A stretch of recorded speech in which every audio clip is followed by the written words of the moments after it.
seeing how well Novak has played this season.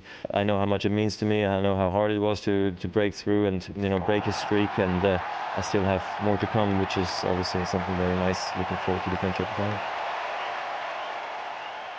I want to say thank you because of the best tennis match I saw in my life. Okay. Anytime.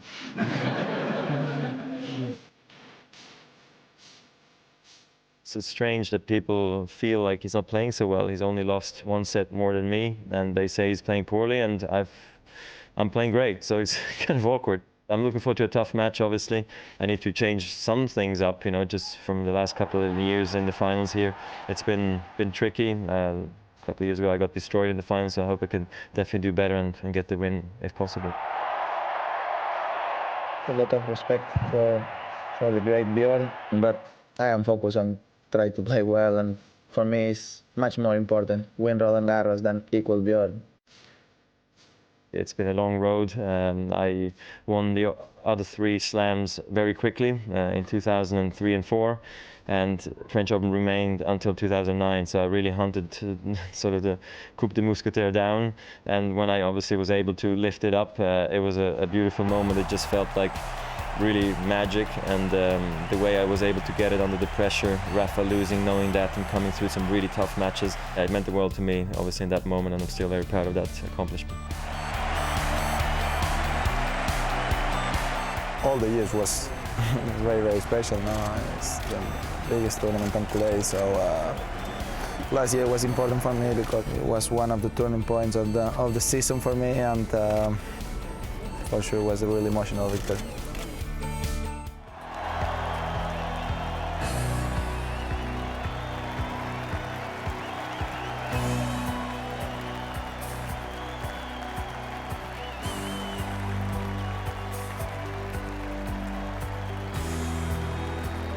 Opposé à celui qui a remporté 9 titres du Grand Chelem.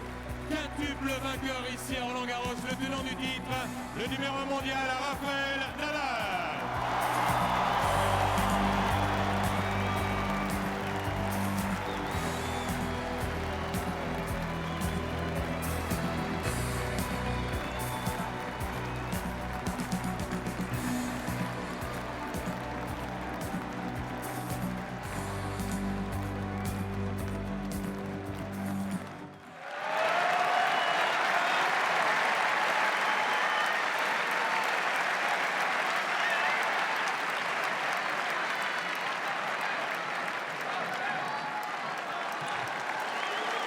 Première manche. Au service, Roger Federer.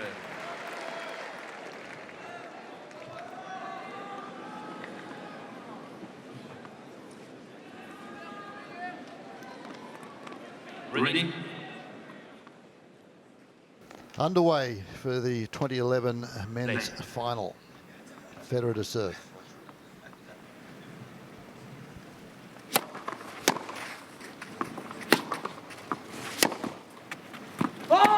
Cancel.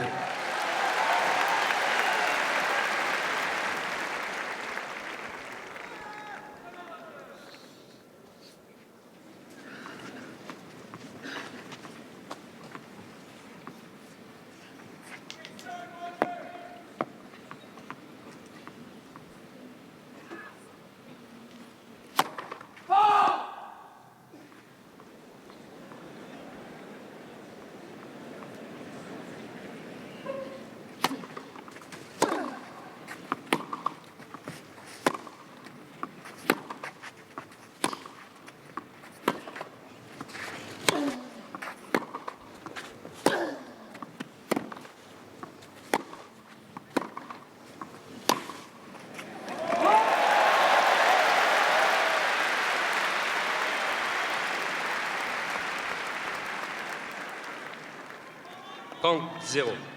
Cross-court forehand gets the job done for Federer, but there was one shot in there that actually kicked off the service line and was well above his shoulder on that backhand side. He flipped that short, and that is pretty much what Nadal will be trying to do this afternoon, get it up over Federer's backhand shoulder.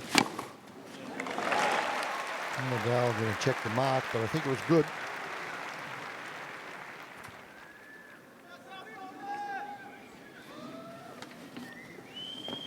Well, Nadal thinks it's out, so Pascal Maria is in the chair. He's called it good, so it must have just touched there. These fellas have a lot of respect for one another, so there's not going to be any funny business 40. during this match.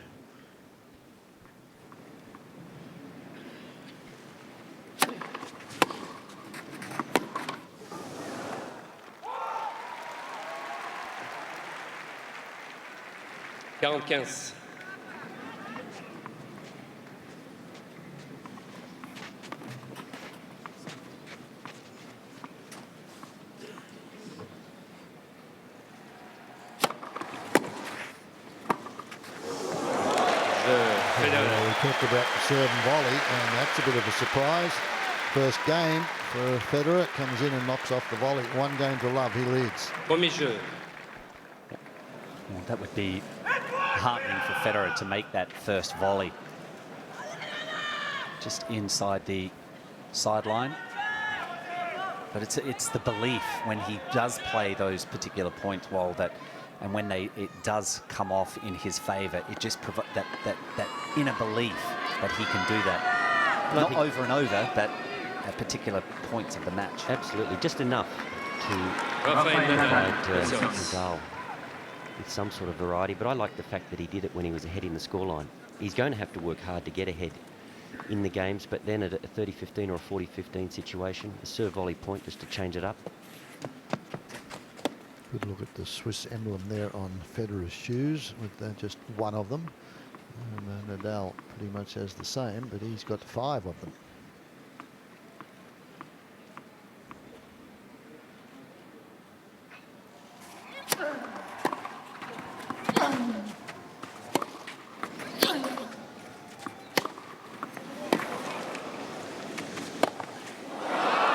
Made it, miss it. Enough topspin to get it to fall in. But once again, just looking to make things happen. Roger, so often we've seen him be reactive and work his way backwards. Let that ball get above head high.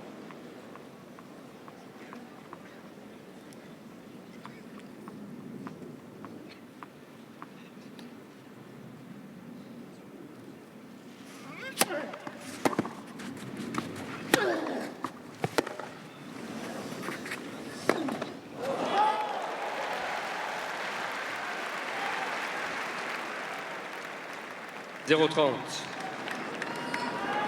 few of those sent forehands over the period of 2 weeks. So an opportunity early here for Federer, lap 30.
That's a shot by Rafa that slowly has been coming together over the past 2 weeks as well, that backhand cross court. A shot today, if it's working well, to try and move Federer out wide to the forehand. Force Roger maybe to pull the trigger. Go for too much.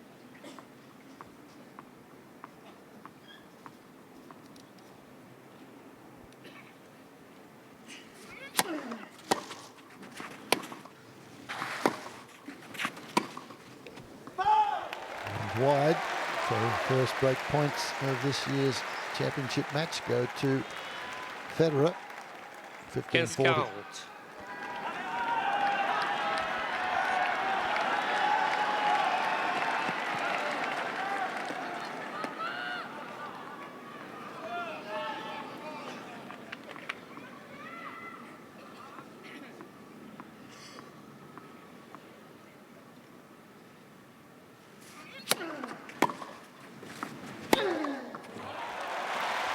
Not something you see that often from Nadal, just chasing Federer into the body off the first serve. 30-40. Does a pretty good job here, pushes him into the alley. He's got to cover the open court. And for Rafa, this shot here, the off forehand and forehand line, when he's playing well, it's a shot that he uses a lot. Definitely will need to use that today to spread the court.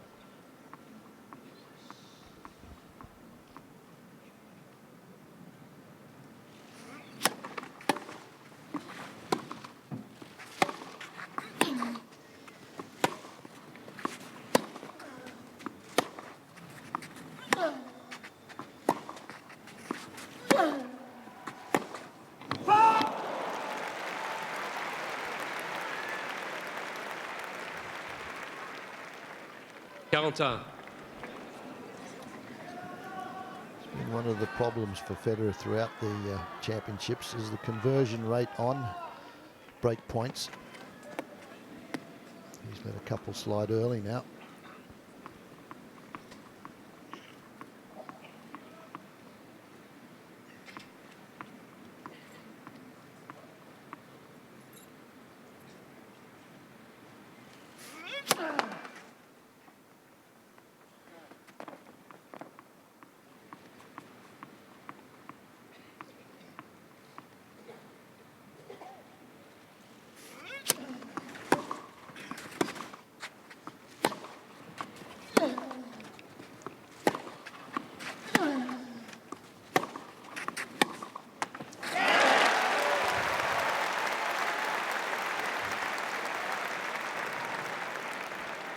Avantage, Federer. Go back to that final they played here a couple of years ago, and Nadal just pummeled the Federer backhand, and Roger just couldn't seem to control any points. The opening exchanges here, it's the Federer forehand pummeling the Nadal backhand. The opposite seems to be true.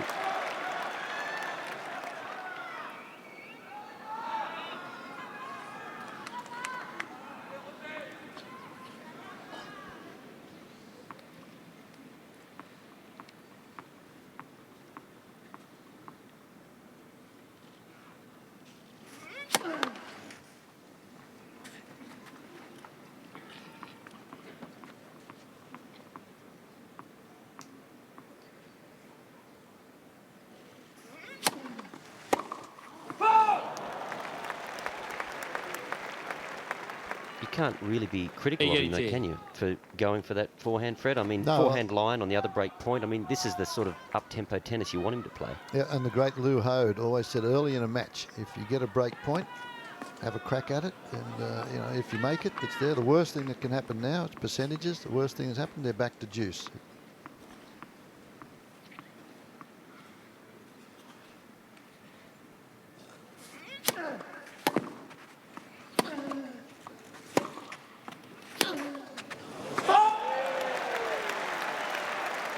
So that forehand by Nadal. Avantage, just lofting long. Federer. It's the questionable shot we've seen over the 2 weeks. It's been making some unforced errors off that wing. And certainly in some of the bigger moments in a couple of the tiebreakers against Isner. Handed 2 or 3 points over to the tall man.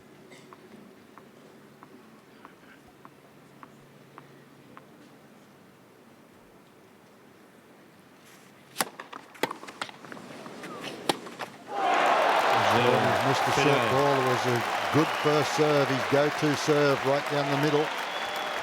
Federer did a good job to get it back. Very short. Nadal misses, so it's 2-love. Federer mène with the early break. 2-0. Mocha, his wife there, they're pretty happy with that early start. Have you ever seen 3 forehands like that from Nadal in one game in a Grand Slam final? Not in the final, no. Shank sailed one well long, and this just completely brushes up the back of the ball and Two dumps big. in the net. Hit it right up on top of the frame as well. 2-love, trying to consolidate now. This is a big game, and he has served particularly well throughout the championship, Federer. And that one, spot on the line. 15-0.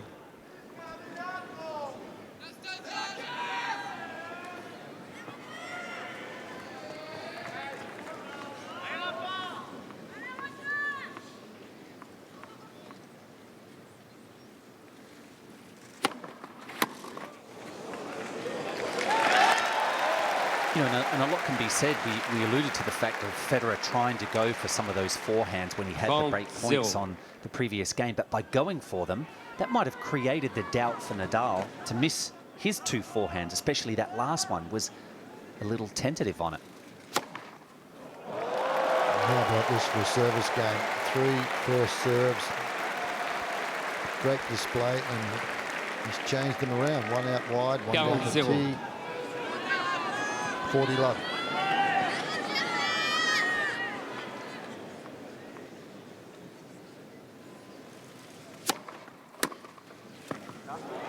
And a serve and volley at 40 love. 45.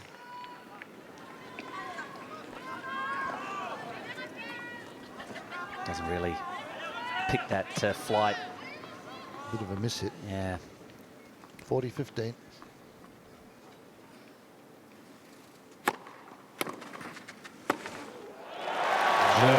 Glad to see he did it again after being passed at 40 love. Serve and volley again. So a perfect start for the number 3 seed, Roger Federer. Looking for Grand Slam number 17.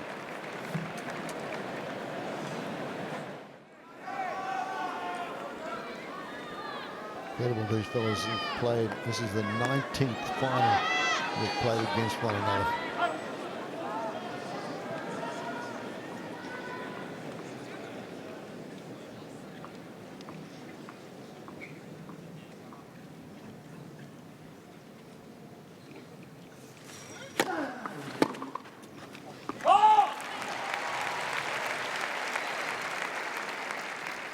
Zero.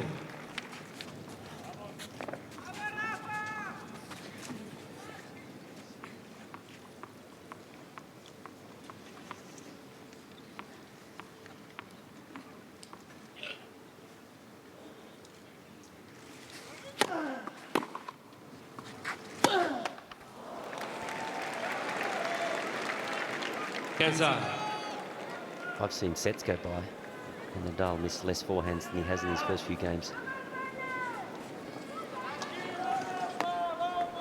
That's the errors there, 6 of them for Nadal, 3 for Federer.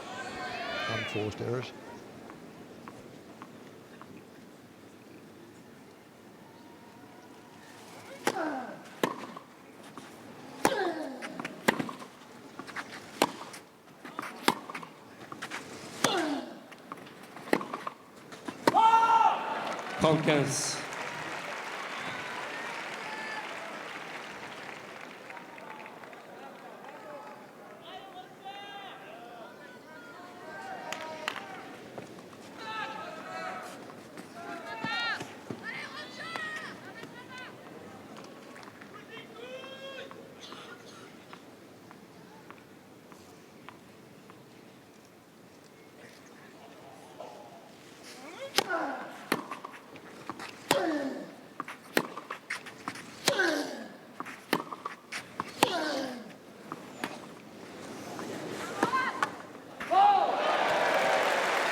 Love it. Love that particular shot by Roger Federer. Counter. Have you ever seen Rafa look as at sea as he does right here? Watch the way he plays this. It's almost like, I don't want to come to the net. He's almost backpedaling before he's even made contact. Yes, he knew that if he made that in, he wasn't going to go forward. He was going to run backwards.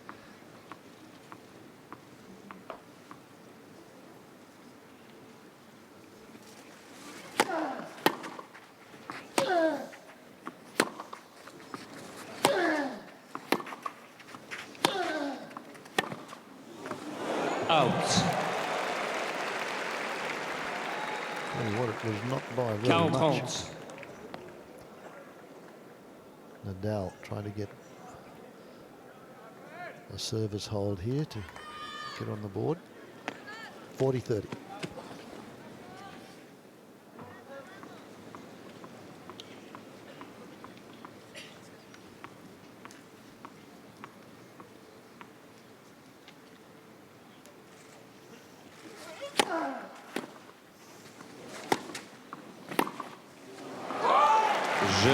Nadal.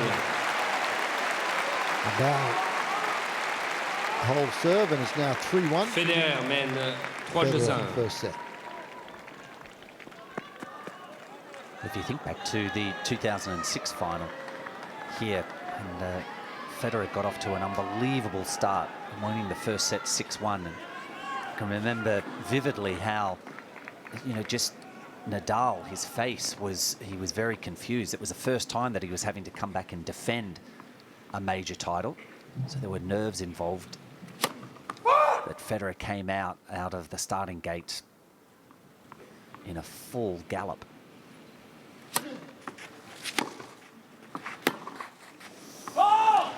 You'd have to say that it's been a nervous start from Nadal. Roger very crisp, executing nicely. But I just can't believe those forehands that he's missed when he's been set. You just don't see that from him, and I have to believe that whilst you can't necessarily see it in his body language or his face, he's feeling the tension. He feels he's got a lot to lose here.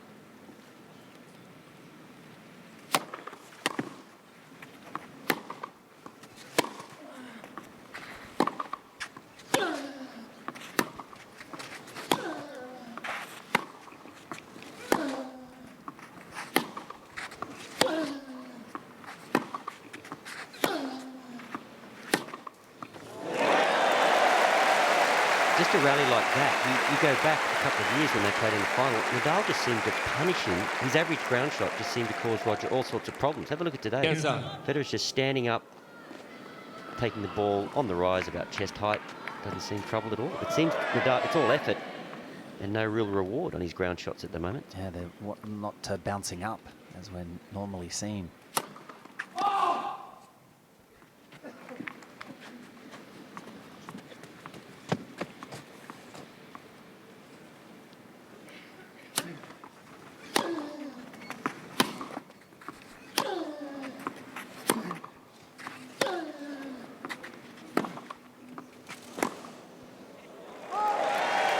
Talking about things to lose with the ATP ranking update.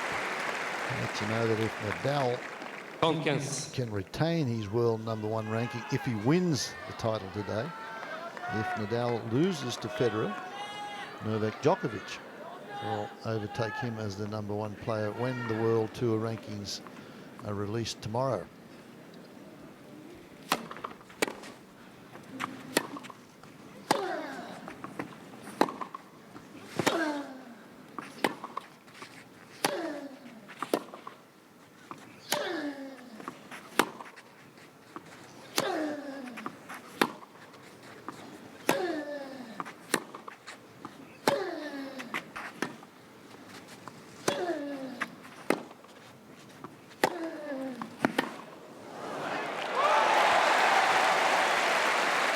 I don't believe he can get into those rallies because that's just getting Nadal set and getting him into some rhythm on that shot, and then he continues to get the ball up higher and higher to the Federer backhand.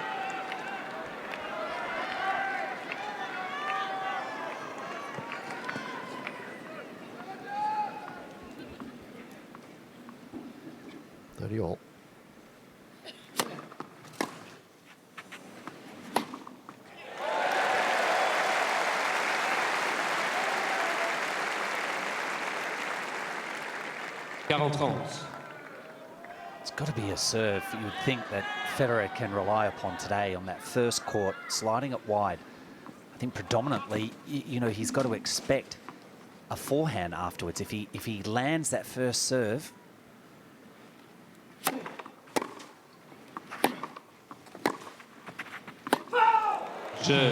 Federer. Long.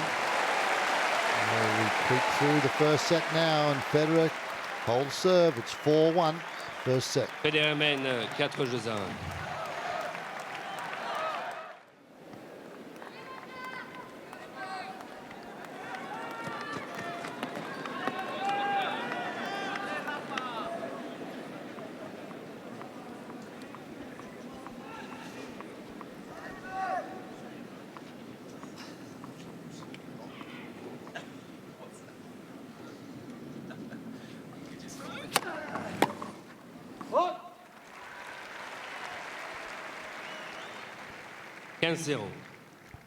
Fred, you touched on it the last game. They had one long rally that you felt Federer should not engage in. A game like this where he's up 4-1, you'd almost think, take a cut at a few returns, deny Nadal a chance to get into any sort of rhythm. Play a drop shot. Even take a second serve on the rise and come in.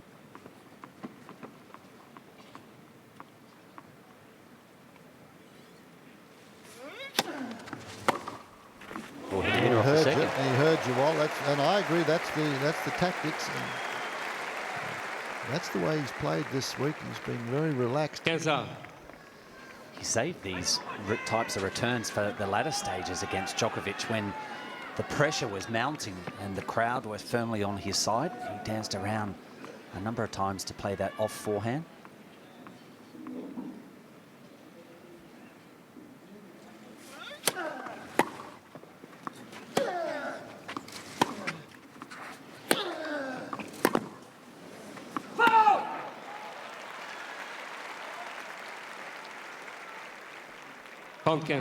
Spoke to a former player just prior to this match, and he said Nadal uses the most lively string racket combination that there is on tour.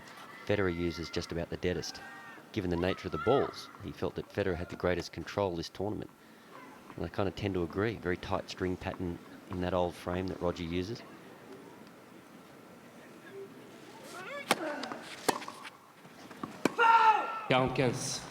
Rumours around while that he's going to try and go to the same company, but a bigger racket. Try something, because all the other players are using not the small-headed racket, they're using the mid-size, oversized, and Federer still uses that smaller head, and I believe that as he creeps up in years, he may be going to try something different, which I think is a good move. Might rethink that if he wins today.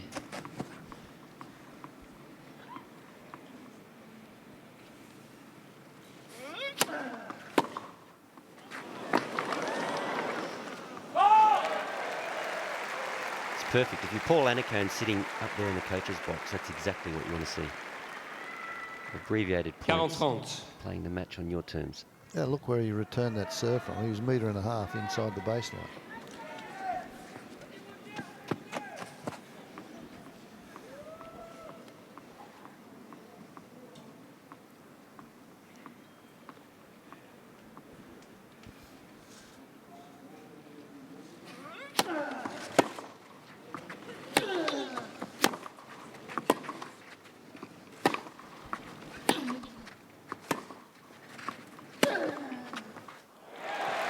Nadal.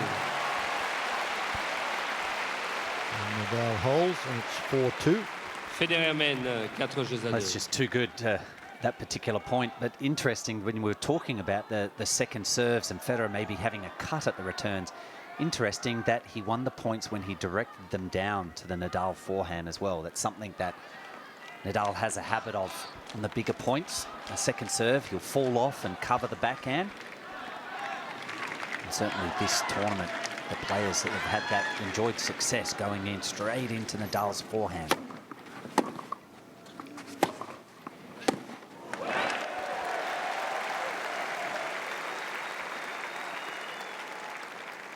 I'll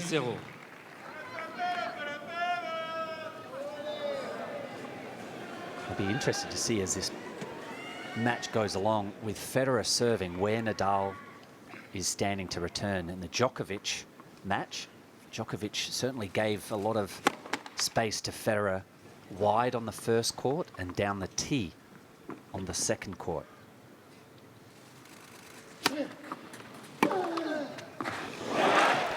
We saw an off forehand in the previous game, forehand line, and these are the shots that Nadal has to employ. If he starts to think he can just hook every ball up high to Roger's backhand, Roger can stand pretty much in one spot of the court to go about his business, but that is an awesome way to spread the court for Nadal, and he's very accurate with it.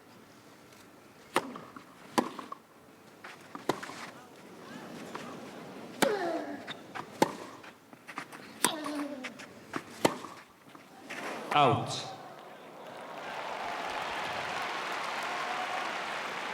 rounds.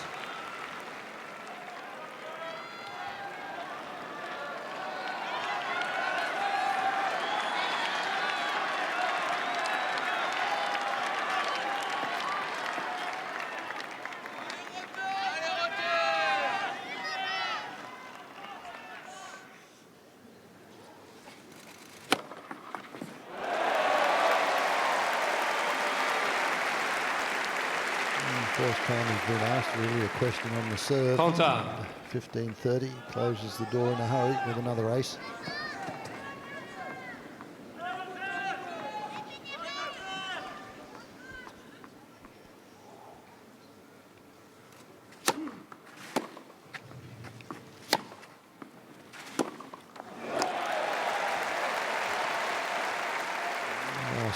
Point prior to that was his third ace, but more importantly, 80% of first serves in.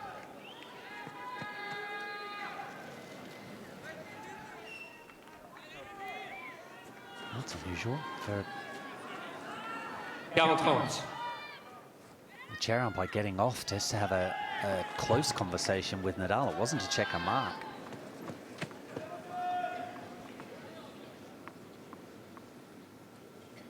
Did Nadal call for the trainer? Again, a serve and volley. Federer. And he's done that to win a couple of service games. He now leads 5 games to 2 in the opening set. 29 new balls. During that break, Nadal has had the trainer out, and you can see the ankles taped up there, and I think it might have been a bit tight. Maybe blisters underneath there. And, It's one way to stop your ankle from twisting on this surface. Not much tape there, that's almost like a cast. And sometimes when it is bound too tightly and running around, it just creates problems for you under the bottom of your foot.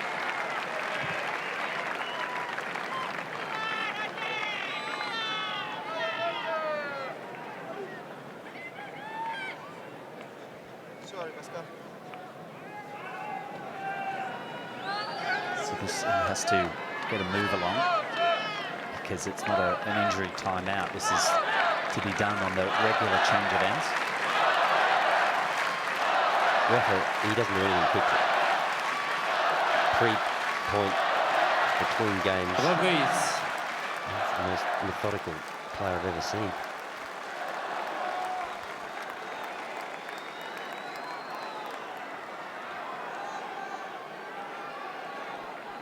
both players with the same number of unforced errors, but Federer ahead in the winners department. Nadal serving to stay in the first set.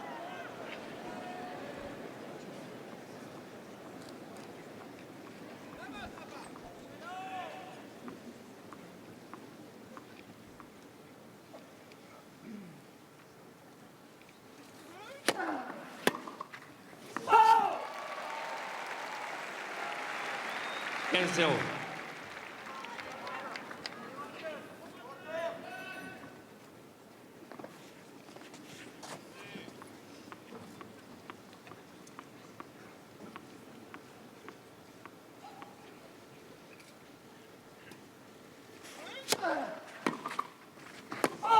Compte 0.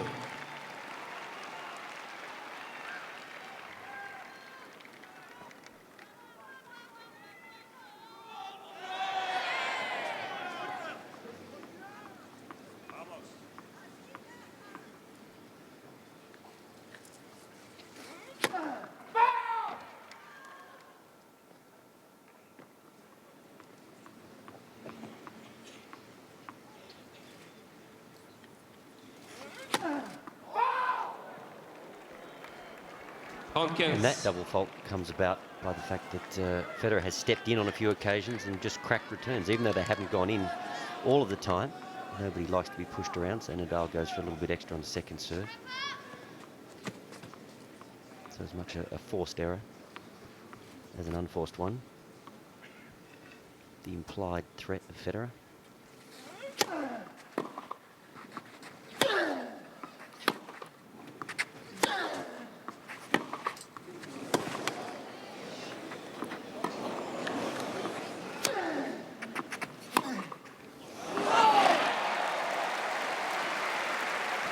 Well, that forehand retrieve by Nadal.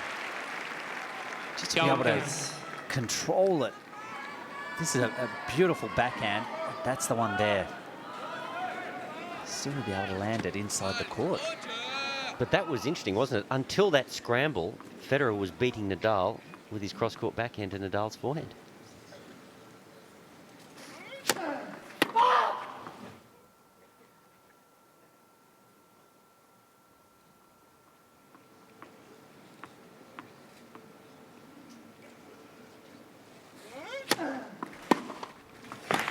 Look at that, he's just coming off his racket so fast. Flattening out the backhand, he's just taking on the right. Of course, he's timing the ball well, but 40-30. just have it. Well, this is super slow-mo, but it's a very delayed wrist. He catches up to it. Perfect contact point, the head rock solid. Nadal would have just looked up. You can see the revolutions on the ball, very few. Almost an inside-out spin on the ball.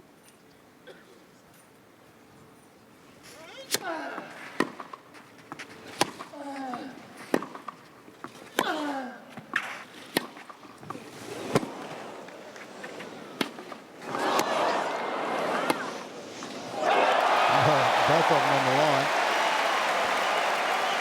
There was an aisle from the crowd when he took that one in the air.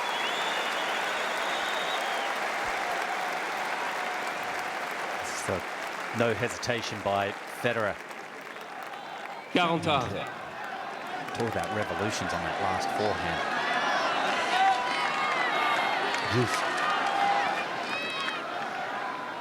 He's just enjoying Federer at this stage. The contact point, the hitting is just in his, it's almost like right in the wheelhouse for him. It's not above shoulder height. He's not having to just throw it up and defend.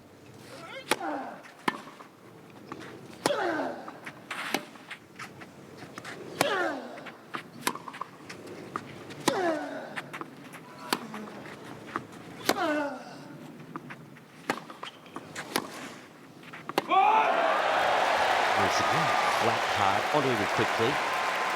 And no time for the Nadal backhand. And that brings up the set point. Avantage.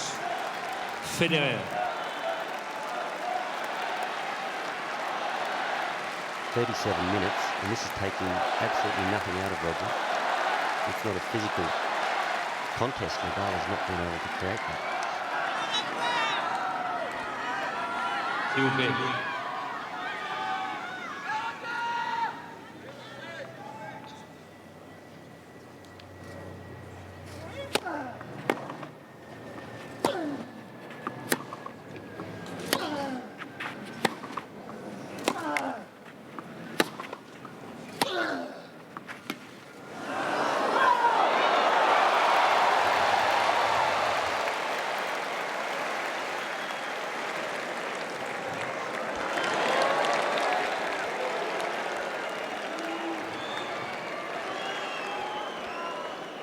But it's still the exclamation mark that Federer is planting on this game. It's not a long rally. He's being proactive, trying to finish the point, and it barely misses. So it still keeps Rafa. He must be on edge. He was not there either, was he, Rafa? He couldn't have got that. Maybe missed by a centimetre.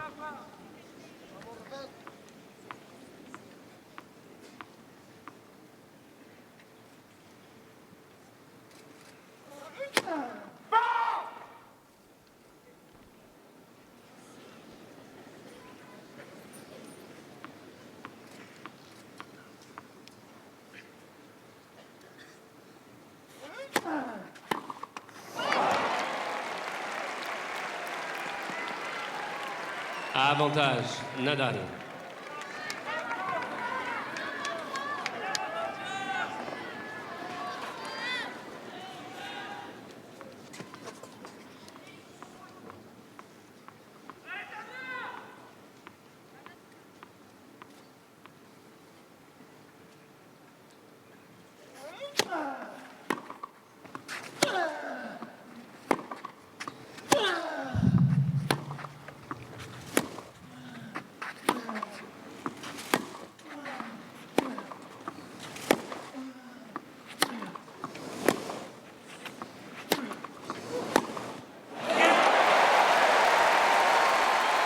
Well, that was vintage Nadal there.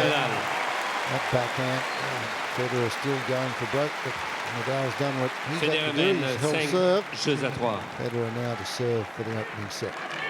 That point, though, Fred, Nadal having to defend until that very last backhand, and the direction of his play down the middle of the court. He was gradually losing length until this last one, allowing Federer to make the attack, and there's court for Nadal to hit into. Once It again, wasn't a very convincing play. No, Roger is basically all but a handful of points in this set. He has controlled the match.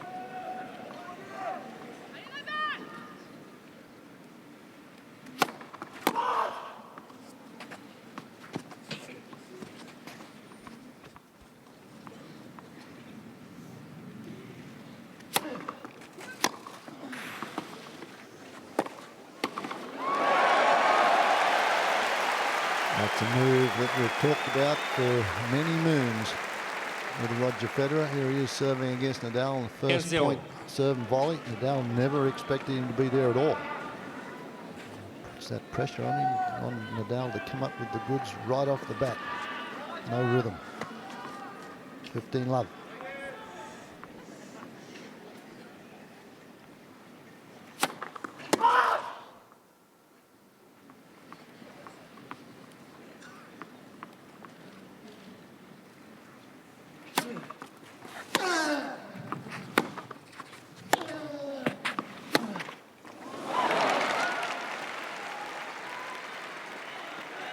Quinze.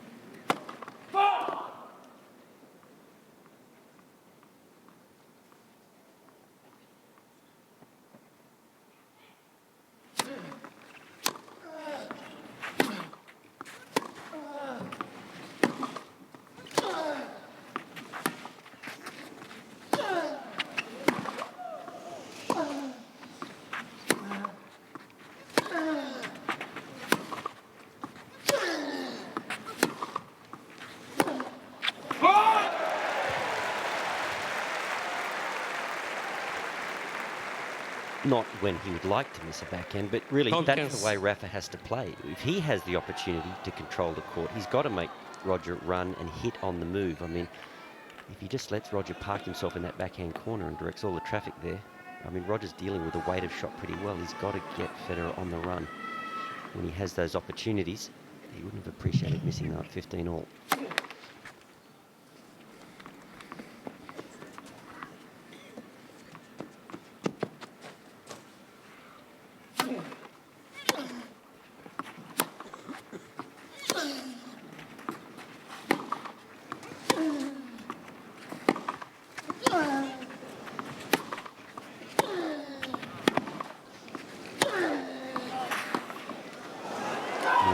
Again, that was set up by the forehand line.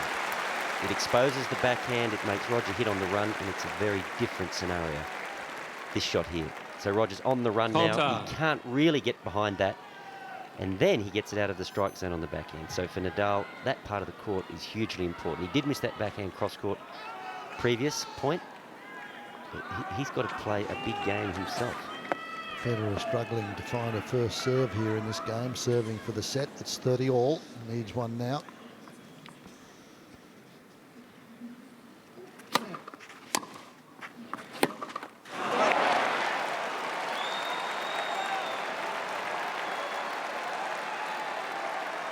And that's a point it's easy to criticise for him going for it, but that's the type of play that we're alluding to, that he's in control, and it was there in the wheelhouse around waist height. Serving for the set, a little bit different, and now it's a break point for Nadal.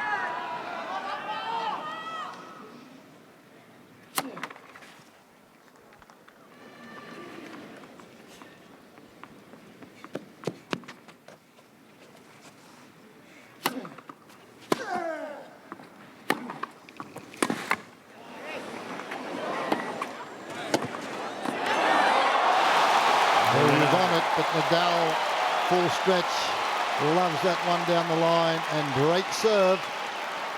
And we're back on serve now at 5-4. Federer first mène set. 5 jeux à 4. Nadal still has to win his serve here. He's down 4-5.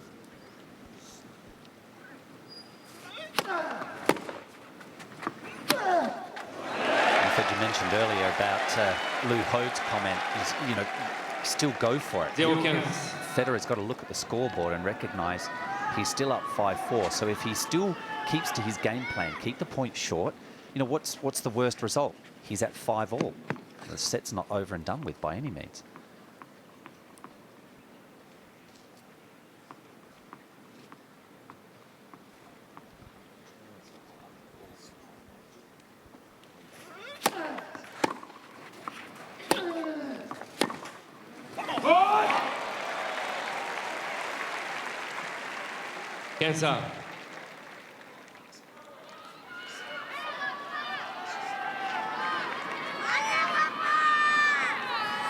That off forehand again, and that seems to be the forehand that he's actually staying on the ball longer. He's getting more penetration with that shot. When he's going cross-court, Nadal, it's all spin, no hit.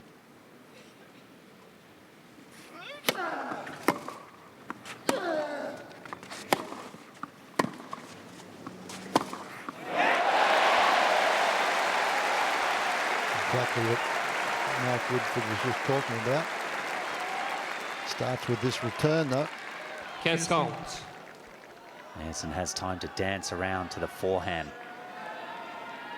Keeps the pressure on. It's just coming off fast from Federer's forehand. 15-30.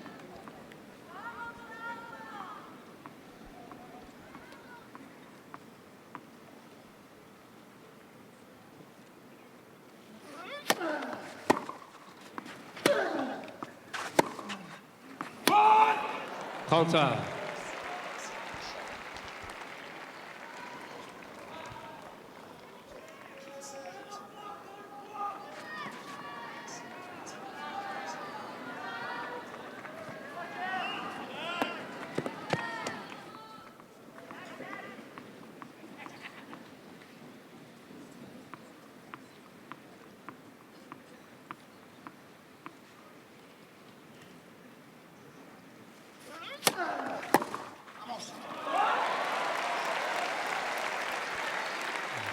Nadal starting to find the serves when he wants them. Federer couldn't do it the last game when he needed them. 40-30 now to get it to 5-all.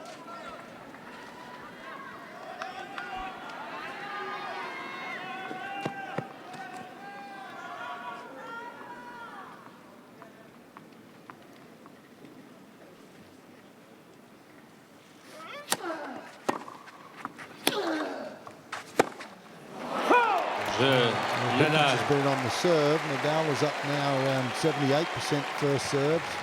5 jeux partout. Down from 80% down to 67. That's when he was looking for first serves. That's 5-3. And 5-all now.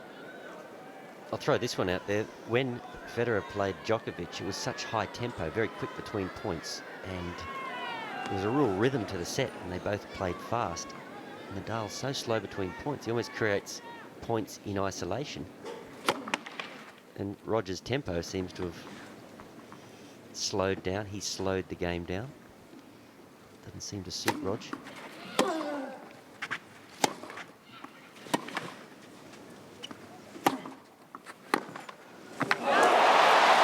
to react, Federer. He hit that forehand, and that hesitation doesn't allow him to get close enough. 0-15. After this one, there it is there. It's an abbreviated move. He doesn't even get to the service line. And look, he may not have even won the point if he'd got off to a better start moving forward. But just that hesitation is the doubt.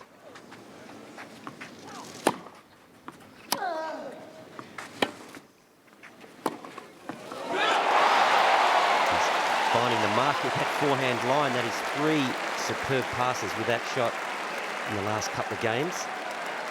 And a new move, attacking move by Federer. We haven't seen that one all match. Coming in behind a slice backhand. He didn't have much on it though. It wasn't in the right spot. A lot of time there. Pascal Maria in the chair there. That's love 30. 5-2 Federer led in this opening set.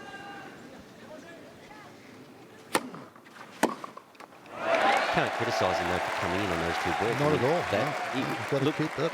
Look at the passes that Nadal came up with. And at the end of the day, if Nadal passed him continually like that to win the match, you'd say, well, too good. You deserve your trophy.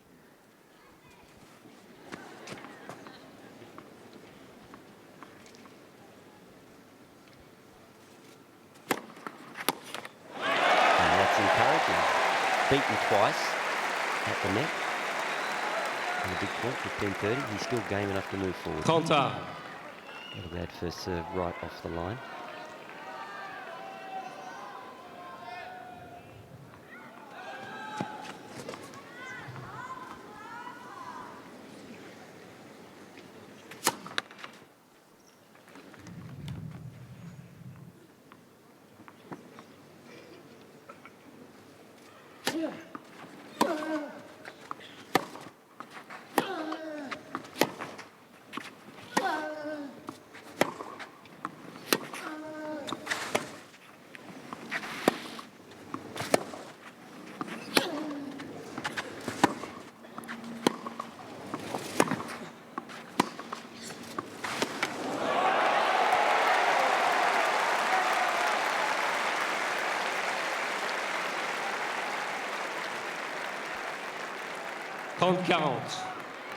Spreading the court again with a backhand cross court, getting Roger to hit on the run. Very different proposition than allowing him just to tuck into that backhand corner.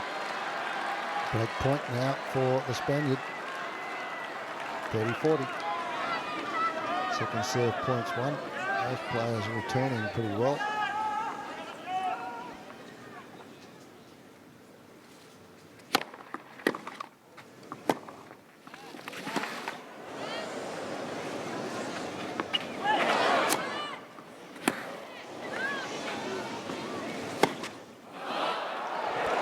On the line.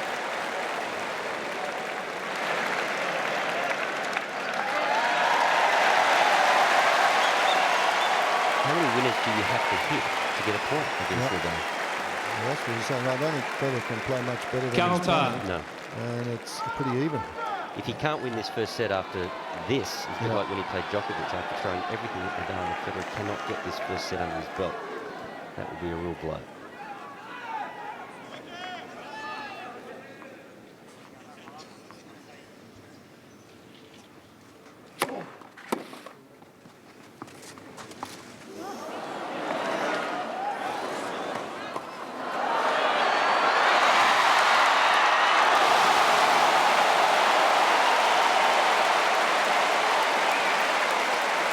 He is a joker on that one, isn't he, Nadal? Well, smart play to actually come back with a drop shot, wasn't it? This one here. Avantage. Nadal. And the hands. But he earned that reflex because the racket was ready. He could feel it. You know, when you're up at net there, you do sense when the ball's going to be directed at you. It was, and this is a break point again.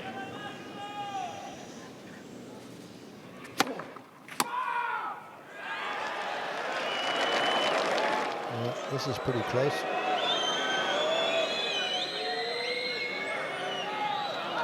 Pascal, he's having a look from a couple of directions. Roger is not convinced.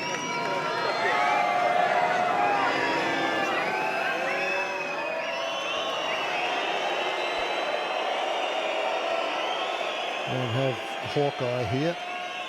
It's on the clay courts. The chair umpire is allowed the privilege of getting out of the chair. It's the only Grand Slam that happens. So it's a break point, second serve.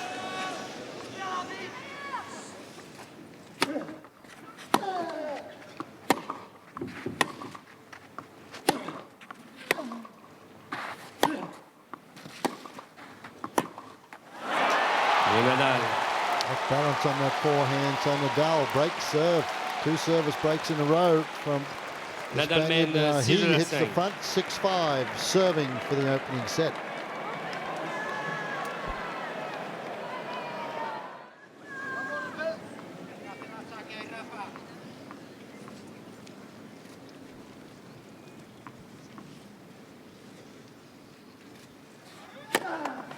Les lettres.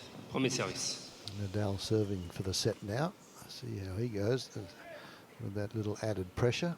Federer couldn't handle it, couldn't get the first serves in.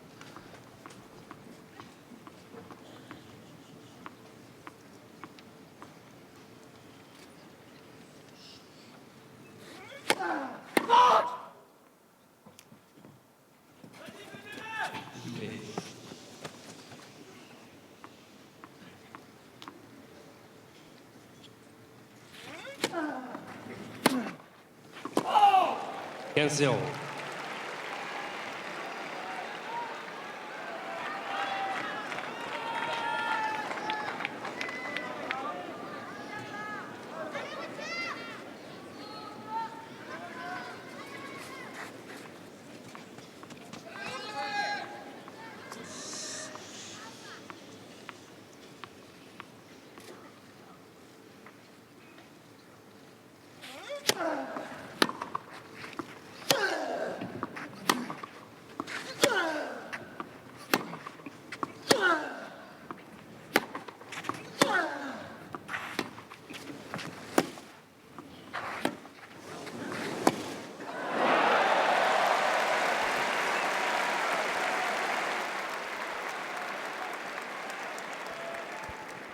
Ça.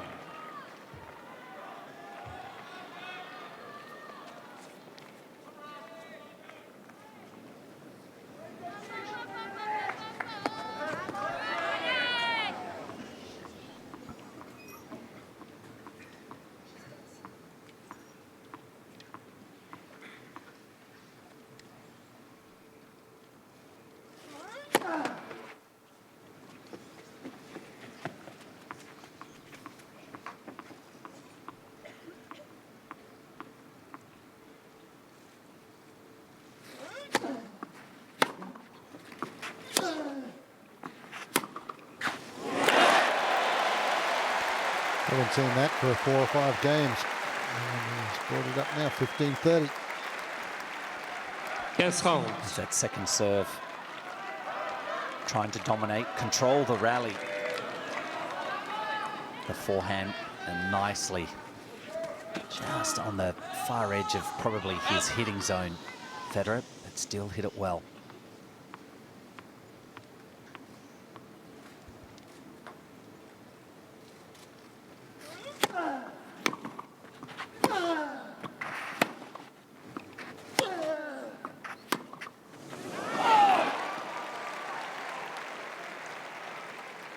Trente.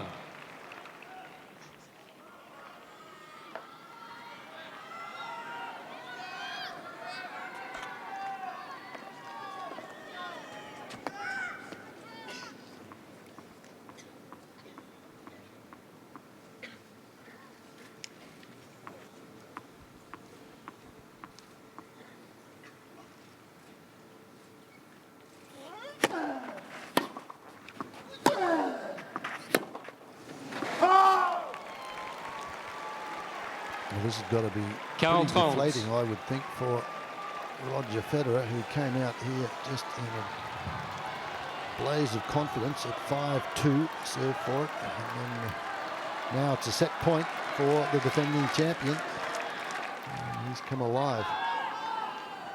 I still swear the time that Rafa takes to get the ball in play creates, almost breaks the rhythm of Federer to a degree, all within the rules, but slow. There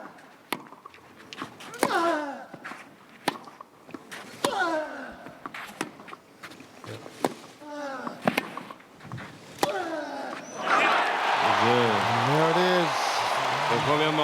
The defending champion wins the opening Nadal. set in 62 minutes, 7 games to 5. Survived a set point and survived Federer serving for the set.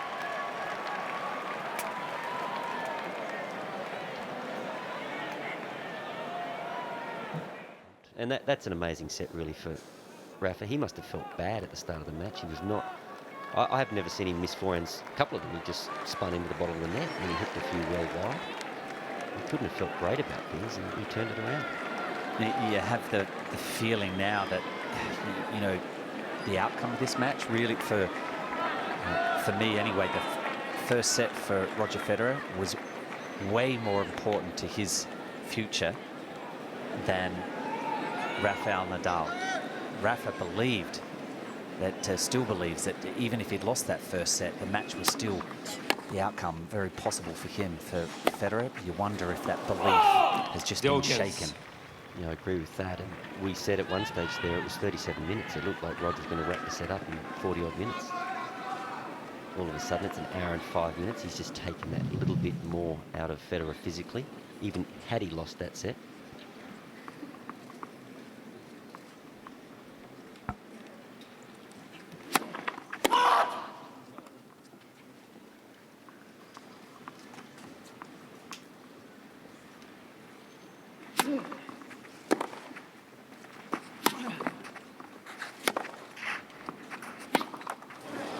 Fred, let me just throw this one at you. Soderling could not beat Nadal and Federer to win this title. He beat them both, but he couldn't beat the other one. Yep. And to that 1-2 punch over the years, people have found really difficult. Del Potro did it at the US Open, but you know, Murray hasn't managed to do it in a major. Do you think now for Federer to beat Djokovic and Nadal back to back is part of the problem? Could be part of the problem. I think the fact that he's lost the first set mentally for him is a monumental defeat. I just think that he was cruising along, expected to win that first set, couldn't find the first serve when needed. And the first couple of games here, I think, will tell the story in this set.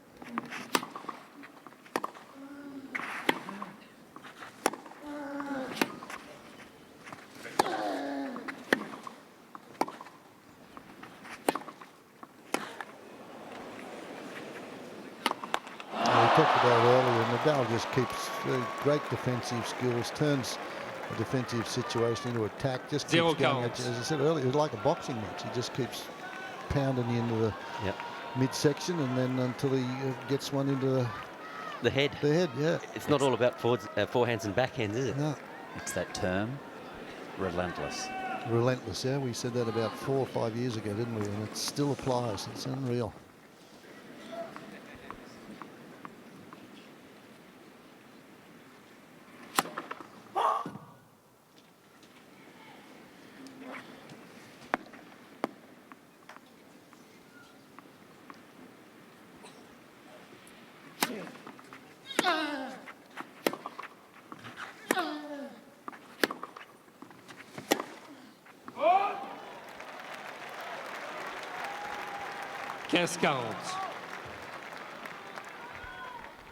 Actually, it's a shame the great one's not here, Bjorn Borg, who has won the 6 titles, and Nadal looking to do that. He says he's not worried about, he likes Bjorn and respects his tennis, but he said, I'm not worried about equaling his record. He said, I just want to win the French. That's the right way to go about it.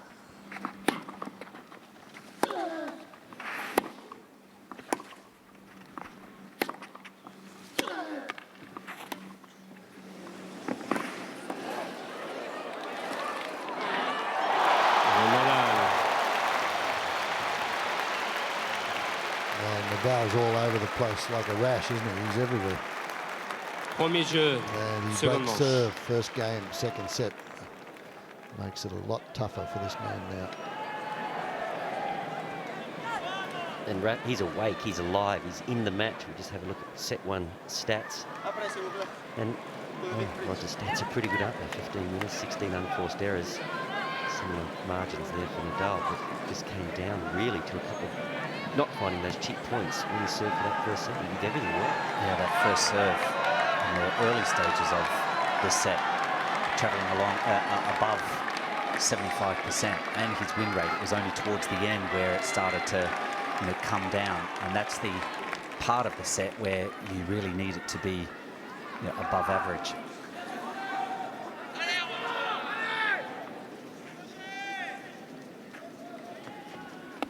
So the effect that a set and losing serve playing on Roger's mind, given that he has never beaten Rafa here at Roland-Garros, only securing 2 wins against him on clay, full stop.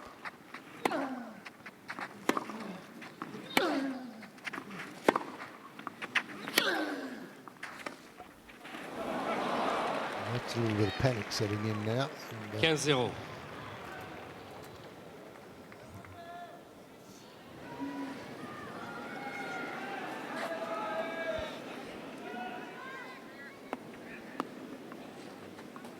midway through the first set, those stats were way around the other way. Finishes up 16-10 in the first set.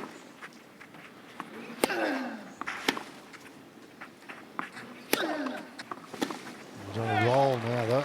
Nadal, 30 love. 30-0.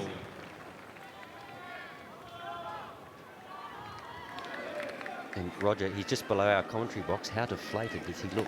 His body language is the wind completely taken out of his sails now.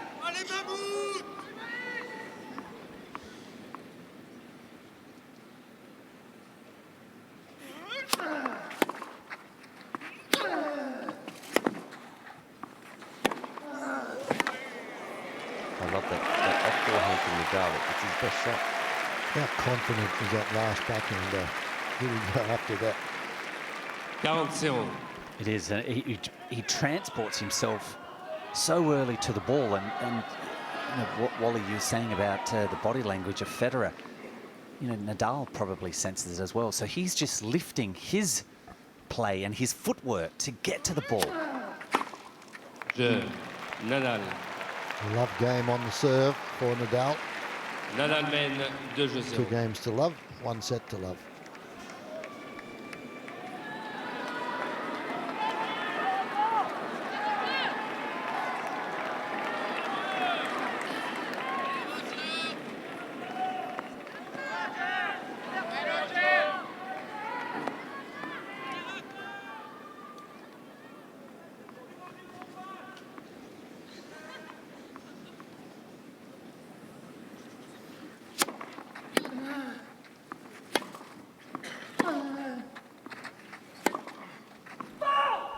Error starting to creep in.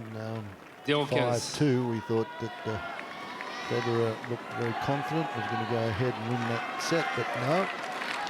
Right now, as Nadal has won 7 games in a row. 7-5, 2 love.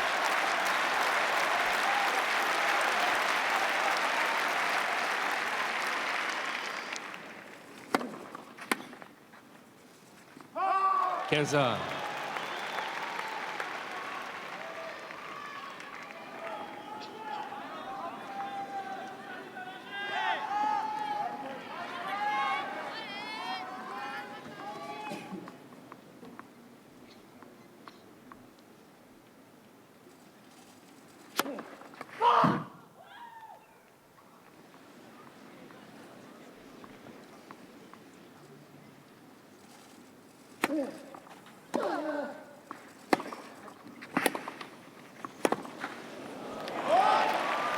And that's the shot when he's under threat, he will hook that back cross court every time. But when he feels he's in charge, this is what you see from Rafa. Forehand line and the off forehand starts to come into play more often.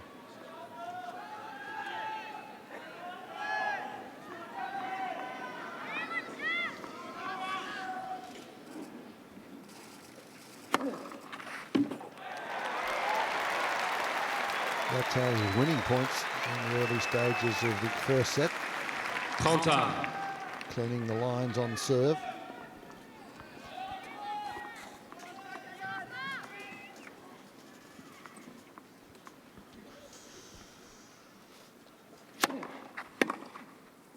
Oh! 40-30.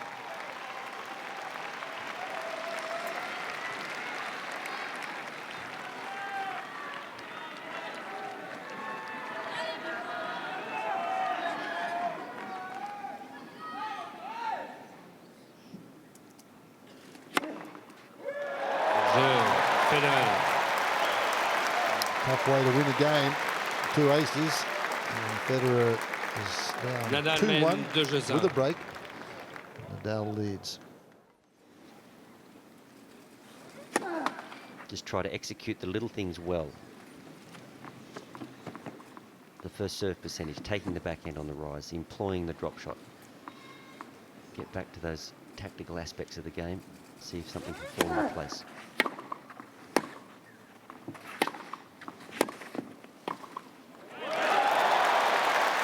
And a point like that shows that it is still ever present in his mind.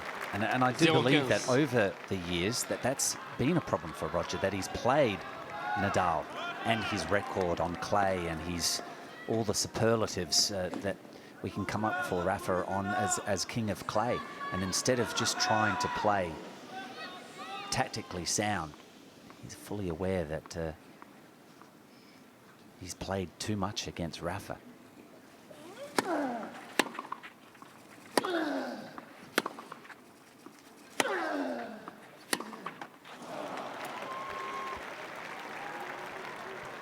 Well, both players huge favourites with the French crowd here over the years. Both class acts. And the crowd will get behind Federer if he goes down to try and make a match of it.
A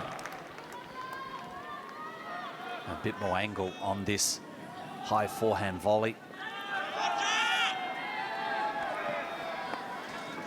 When he gets it going away out of the court, there's a lot better chance of winning the point rather than going down the court with speed.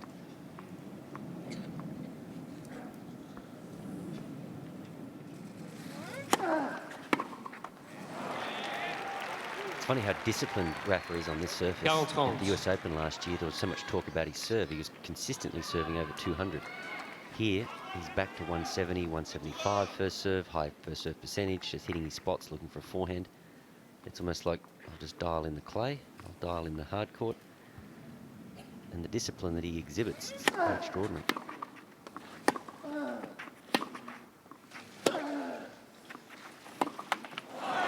Nadal. Nadal. Manœuvre, new balls. New ball's called, and Federer's already Nadal changed his rackets, but Nadal now 3-1.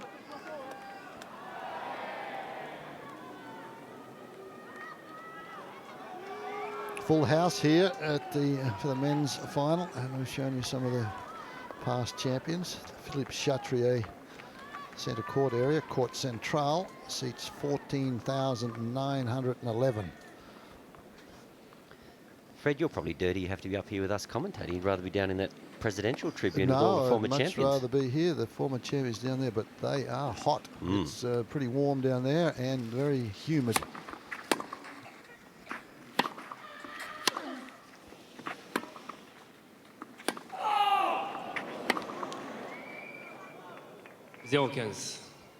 Mesdames et messieurs, veuillez pas me manifester pendant les échanges. Merci.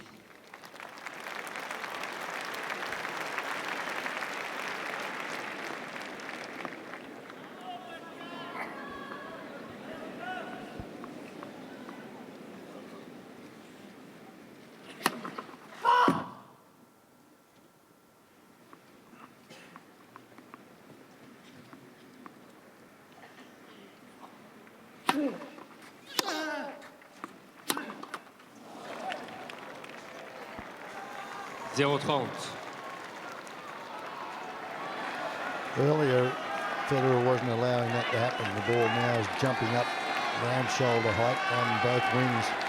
Earlier, he was taking it a little bit earlier, hitting it down about chest high, cracking some winners. He's love 30 now.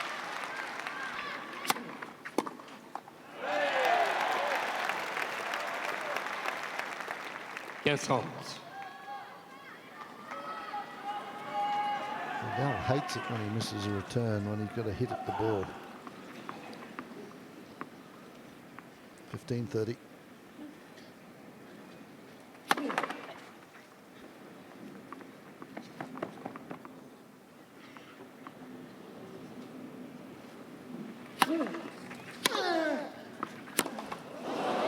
Again, that one, the topspin jumps up. 15-40. 15-40 now. Two service breaks. The Nadal arm has well and truly loosened up. The rapid head speed is there now. I just mentioned it for that. And just jumping for court unbelievably. Very hard base, limestone base here at Roland-Garros, and that's why I think Rafa has enjoyed so much success here, amongst other reasons. His forehand on this court is incredible.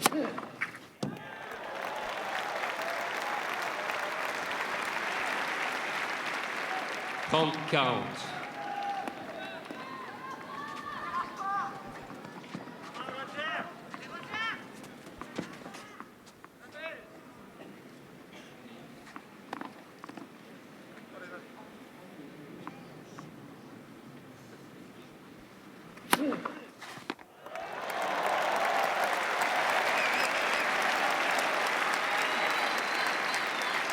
Nice to rely upon that first serve.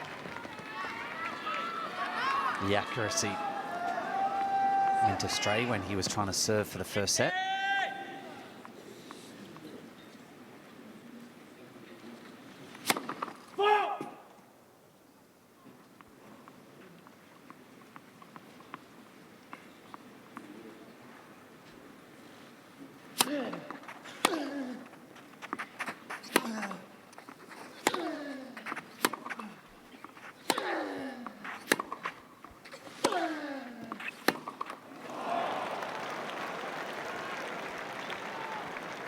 Avantage, Nadal.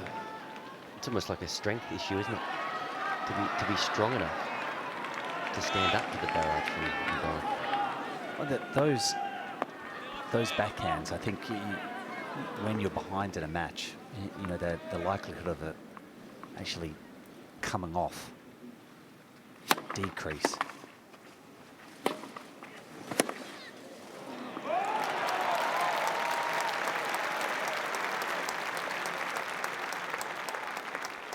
Égalité.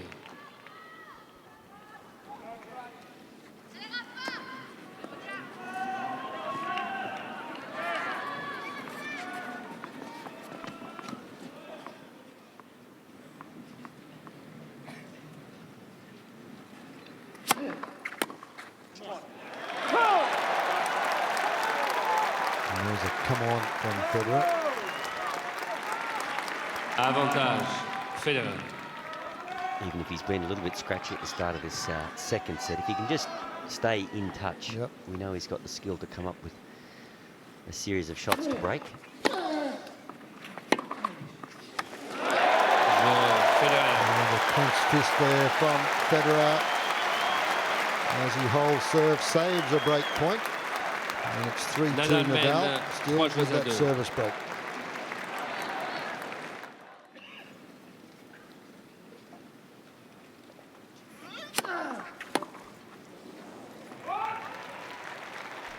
And it's a matter of 15-0. Federer. Well, you said it on before the previous break that it's just a matter of a few shots. We know that Federer has it within him, but he's got to be able to execute and will himself.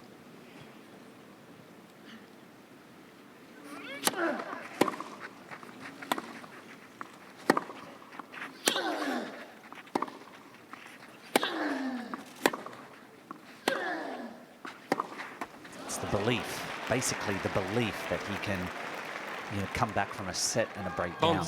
See that missed backhand again, but I just always get back to a single-handed backhand on clay when you're playing. We're an hour and 28 minutes into this match. Roger played 4 hours against Novak Djokovic with a single-handed backhand up above his shoulder. It's a fatigue thing to have two hands on the racket on this surface in general play, I think, is a huge advantage. 40-0. I haven't seen too many of those from him. First, in fact, for the match. 172 Ks right through the line. Very careful serving. First serve percentage for the match, Rafa Nadal, 80%.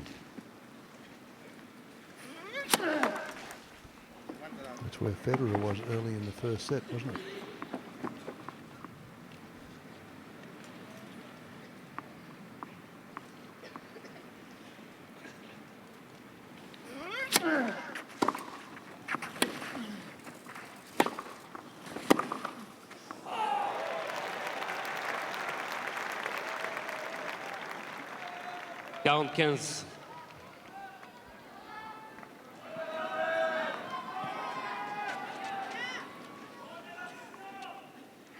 Great slow motion shot there of the Nadal serve. The arm doing plenty through impact. You can see the big pronation.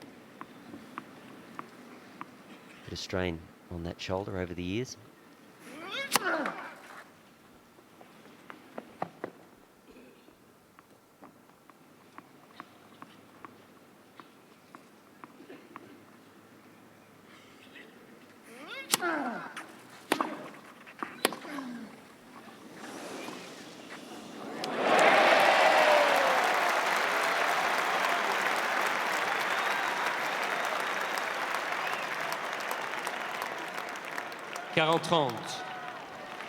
Aided by the miss hit by from Nadal.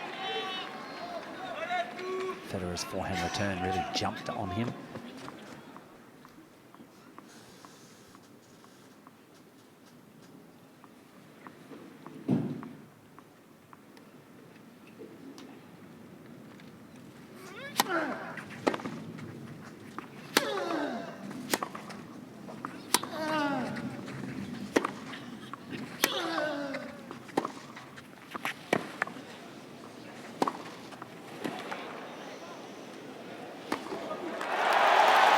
It's encouraging for Federer, that ability to control the point, and that's what he needs to feel again.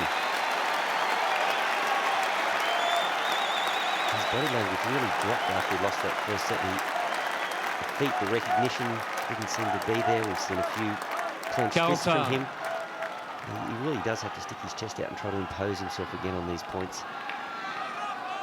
From love 40 love down, I should say. That's 3 consecutive points where Roger has controlled the point. He's got to do it for 5 consecutive points.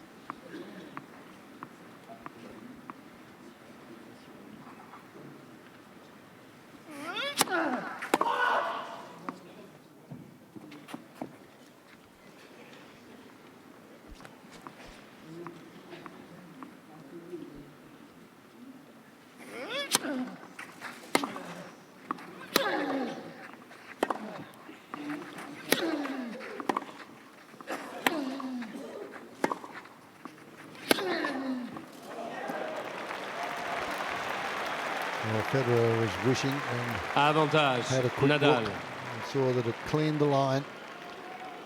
Topspin, brought it down. I would love to see that trajectory of that shot on a slow motion camera, because I reckon 2 feet before the line it was about 2 feet up in the air and it dropped like an absolute stone.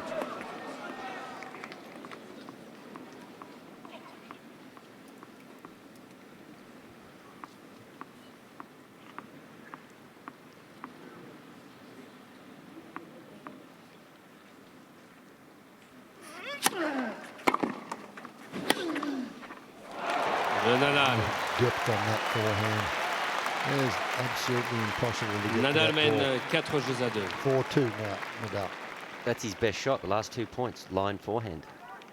Because he's so consistent with the hook forehand cross court that when he does go line, he beats his opponent by a greater distance. And for whatever reason, biomechanically, he stays on the ball longer when he goes down the line. There's less spin on it. It's always deeper when he hooks it cross court.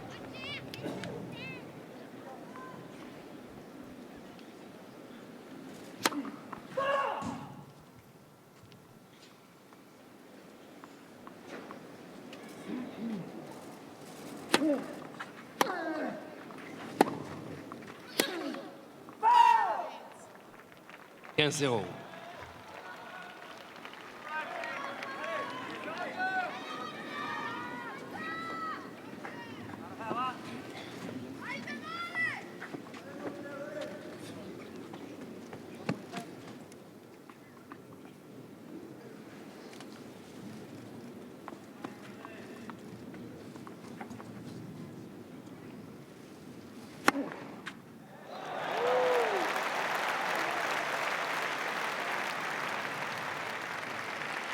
Zéro.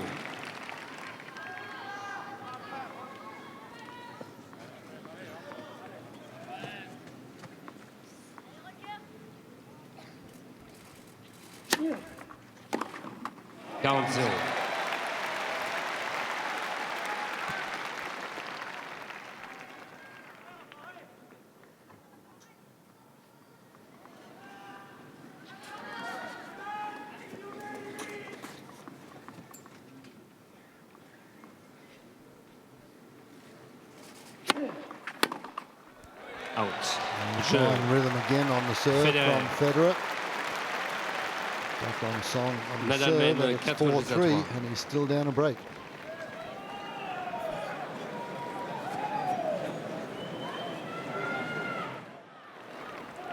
Reprise. Maybe wait for the moment for Nadal. Perhaps that serve, who's been serving big time in this set, it's an 85% win rate when he lands that first serve. But if Roger can still keep the concept of trying to be aggressive when he's given that opportunity, and perhaps the direction of attack wide to the Nadal forehand.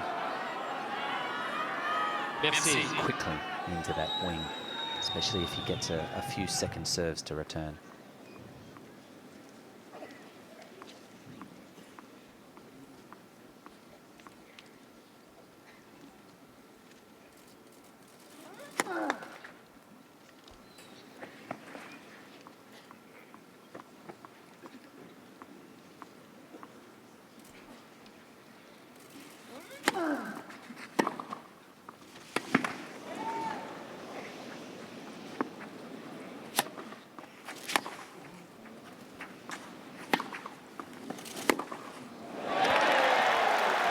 Called it. Second serve, he skipped around, looked for a forehand, and directly into the Nadal forehand at full stretch. 0-15. That's where Djokovic has the success with him now, with that exact same shot. It's a little flatter, but a lot of the players now with Nadal, I think that's the book on him, try and run around and get back into his forehand, because he does take 2 steps into the backhand corner.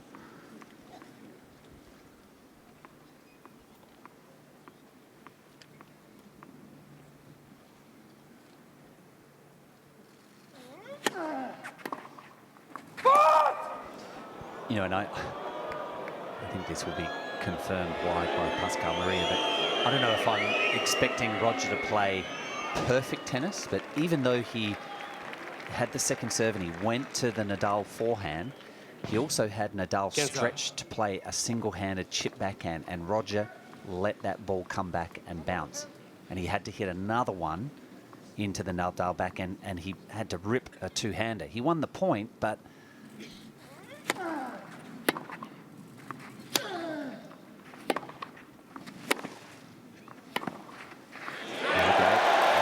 forehand.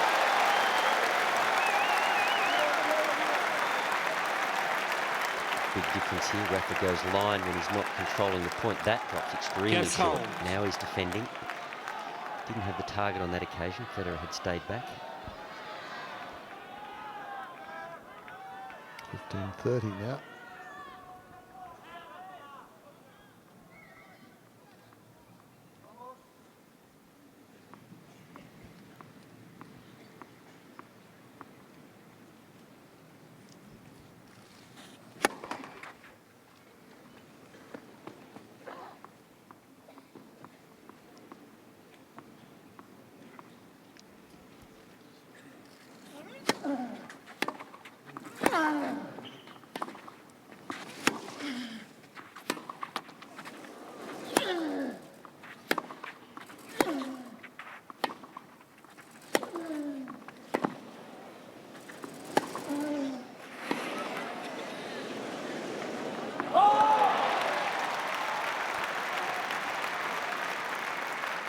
can't imagine what it must be like to face that off forehand, because you're always thinking, I've got to cover backhand. He loves going backhand, so your body weight's leaning into that backhand corner. And he just thumps it off or line.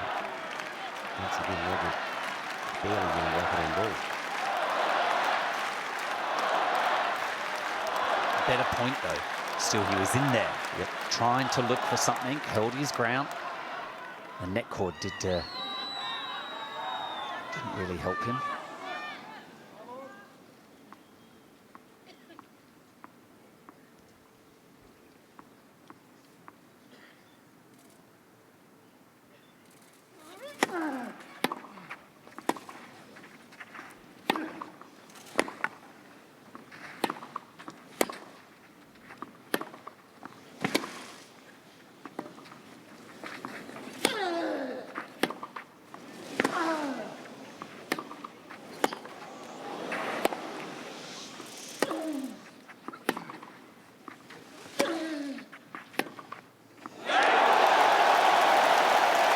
Best rally at the tournament, and that got a second look from Nadal to finish that one, because he absolutely ripped about 4 or 5 there, and then a quick look up the other end at Federer.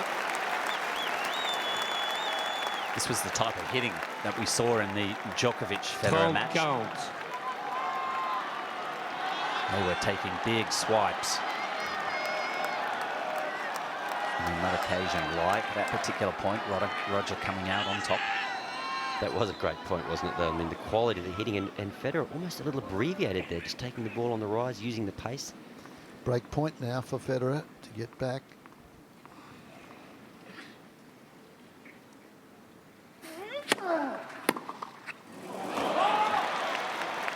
And once again, he goes body on a big point.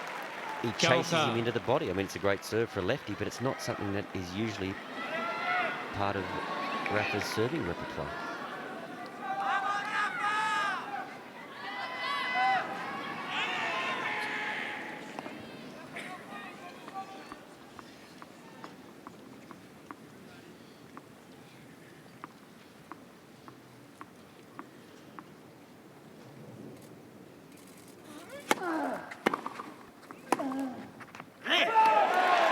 Avantage, Federer.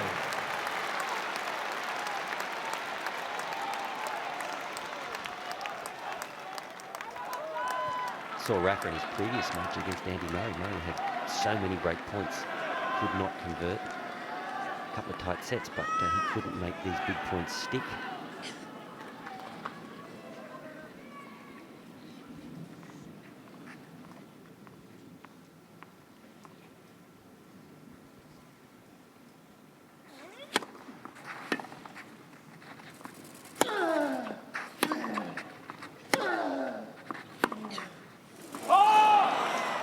Égalité.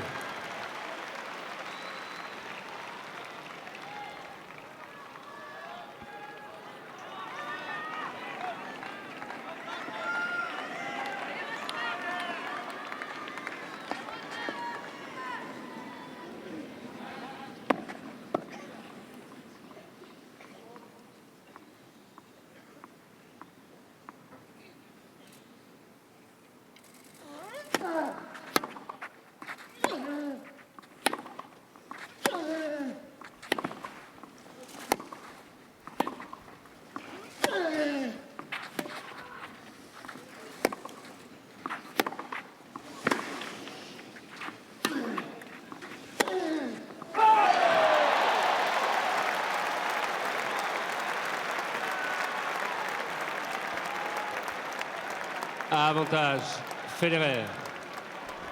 Oh, good point. Law of averages, you got to win one, you reckon? There was the determination by Federer with his backhand to get it cross court. We talk about Nadal spreading Federer off both wings. Federer trying to create the same havoc for Nadal.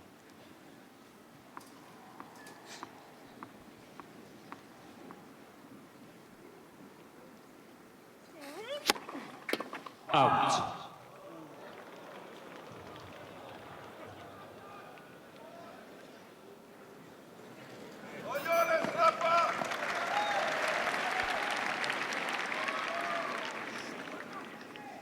So if it's not wide on this second serve, look for Roger. He's moving around already for the forehand, baiting Nadal.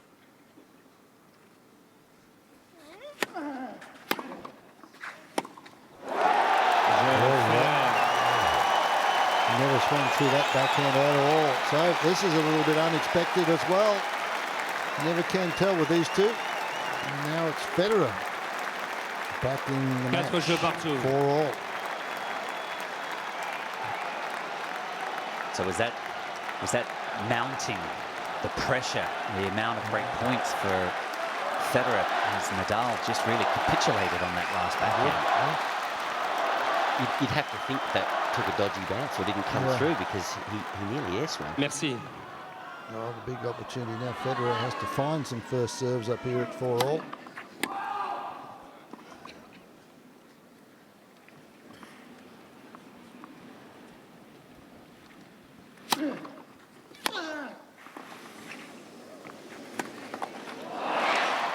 One hit the net, hit the tape. Federer had it covered. Not that he would have done much with it.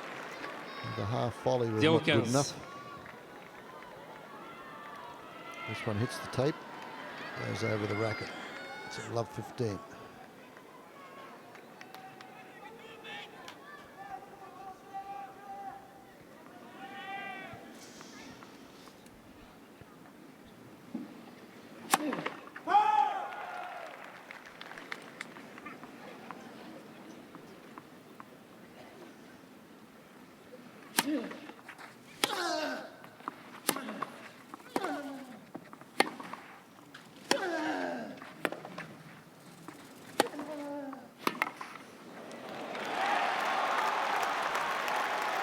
And we talk about how players react when they lose serve, break serve, etc. And Nadal's just lost his opportunity, lost his serve, back on level terms, but he hasn't dropped his percentage. His body language hasn't changed whatsoever. In fact, his footwork, the work rate from the court has just increased. Again, relentless.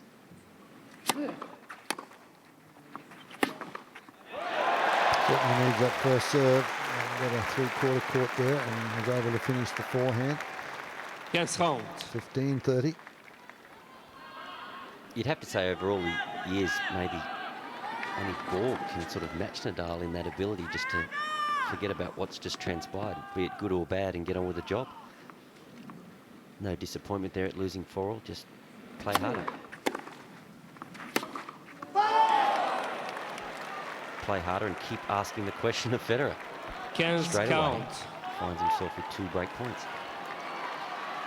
90% of the draw would have thought, on a set and a break up at the French Open, what have I done? Start to dwell on that missed opportunity. And this game wouldn't have been as intense.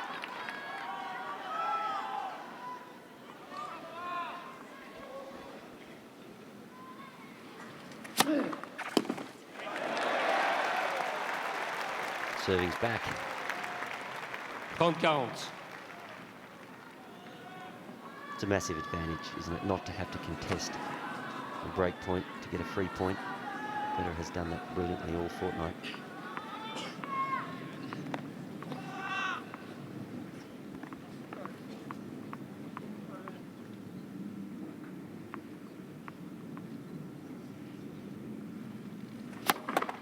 Let. Premier service.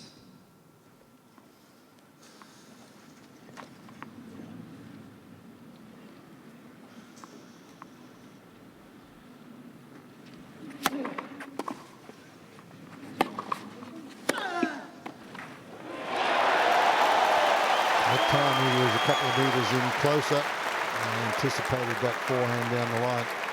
Still had to execute the volley. 41.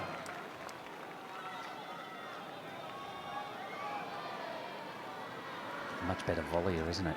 It isn't Roger when it's within arm's reach, when he doesn't have to bend down low.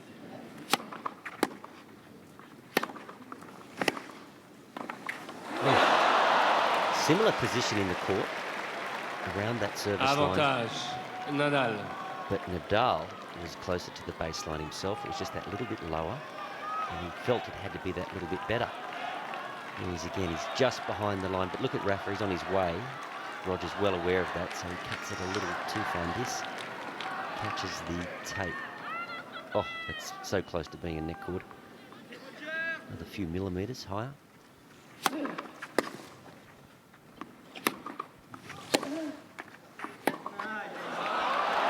Nadal. Unbelievable defensive skills there from Nadal off that big Federer forehand.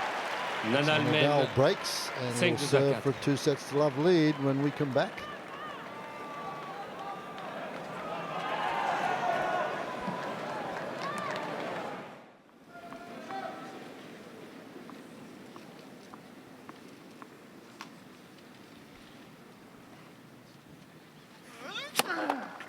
Net. Premier service.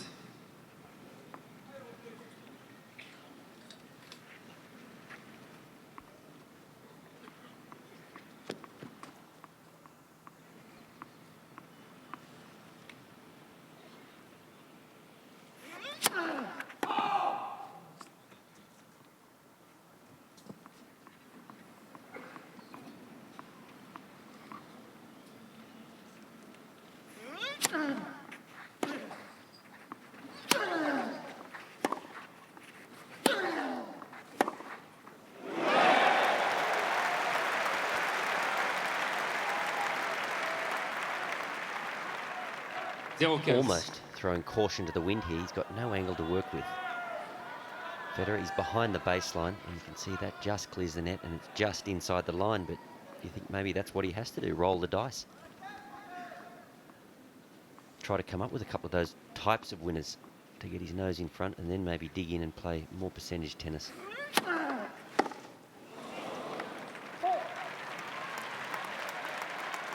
Kenza.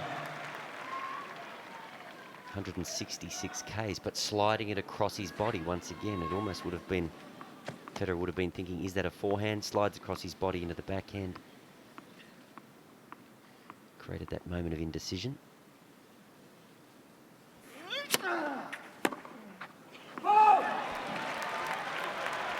30-15, 2 points from 2-0 lead.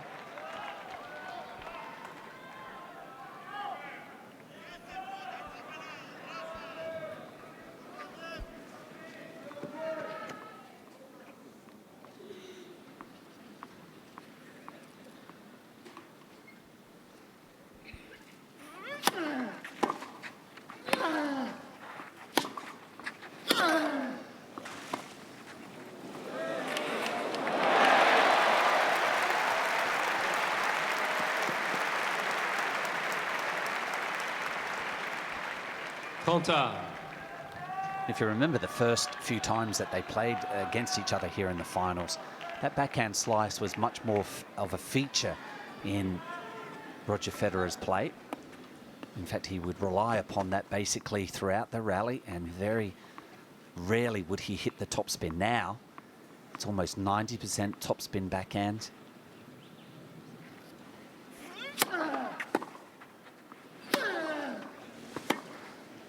Trying to adapt to the play of Nadal. High bounces. 40-30.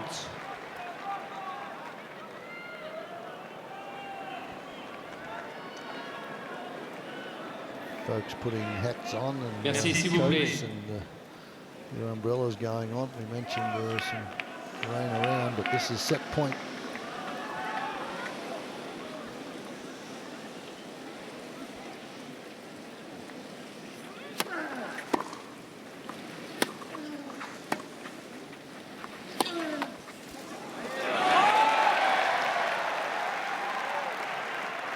Time for a player to, after just approaching 2 hours, you're on the cusp of a 2-0 lead and the rain starts, the umbrellas come up.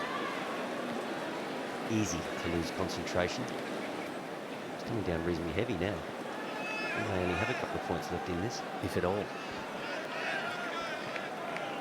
Well, it's hard when the people behind and all around the court are trying to cover themselves, umbrellas, etc., so you lose sight of the ball. Well, also they've got to get off in a hurry so they can cover this court.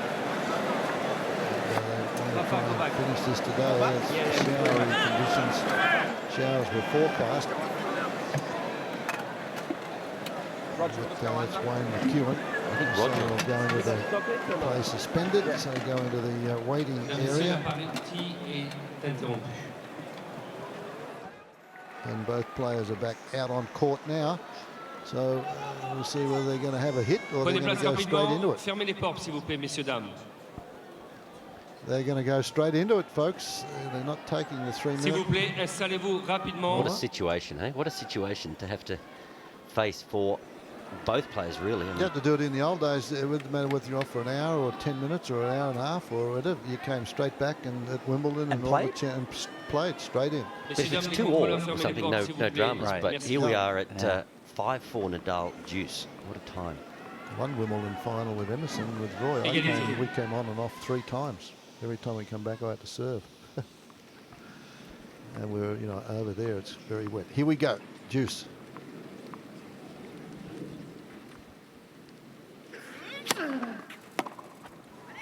Almost expect one player or another to Yeah, you would have some have thought difficulty. one of them would have wanted a Nadal. warm-up. It doesn't, the rules say if you're only off for 20 minutes, you get a 3-minute warm-up.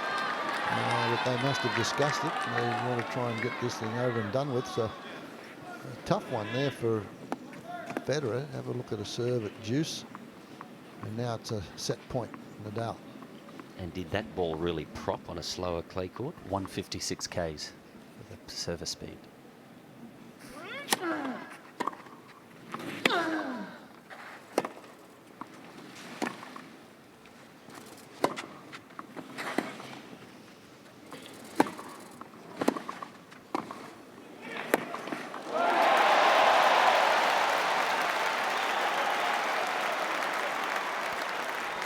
I like the tactics from Federer. Égalité. Nadal didn't want to go down the line on that 14, wanted to flick it cross court.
And once again, I don't know whether it's real or imagined, but Roger doesn't have to Avantage. seem to deal with the height of the bounce. Just have a little bit of moisture on the court. And everything in that rally seems to be right in his hitting zone. Crowd are loving this. It's now a break point for Federer. I've got to think that Rafa is nervous. Those 3 first serves only barely crept over. One of them over 160. The rest are around 155 kilometers.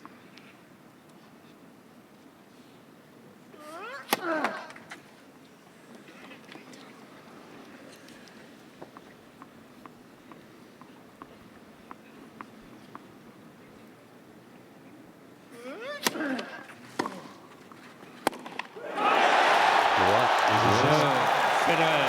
Well, a turnaround.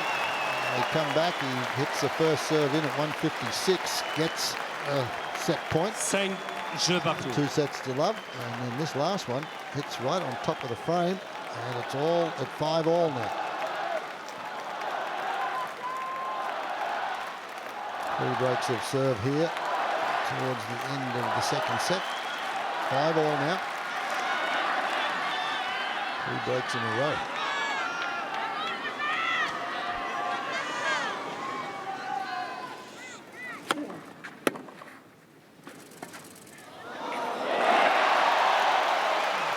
One of the tactics, the boys might have been to throw in a few more 15-0. drop shots. That one was played well. Not a bad play on a damp court either, is it? Just dies. Played perfectly though there by Federer. So what a turnaround this rain delay has proven to be. So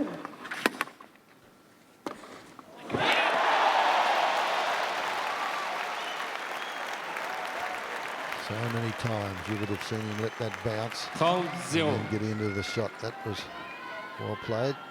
Going after it. 30 love.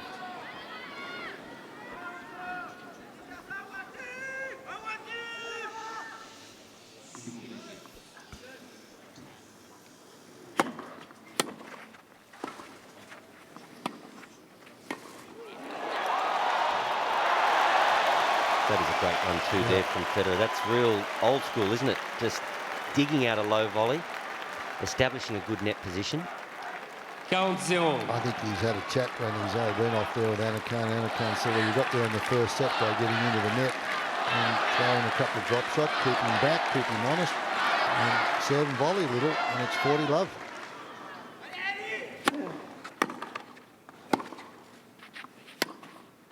That's out. Federer. So Nadal's won 1 point since we've come back. And it's Federer now, 6-5, but he's down a set. Federer mène 6-5.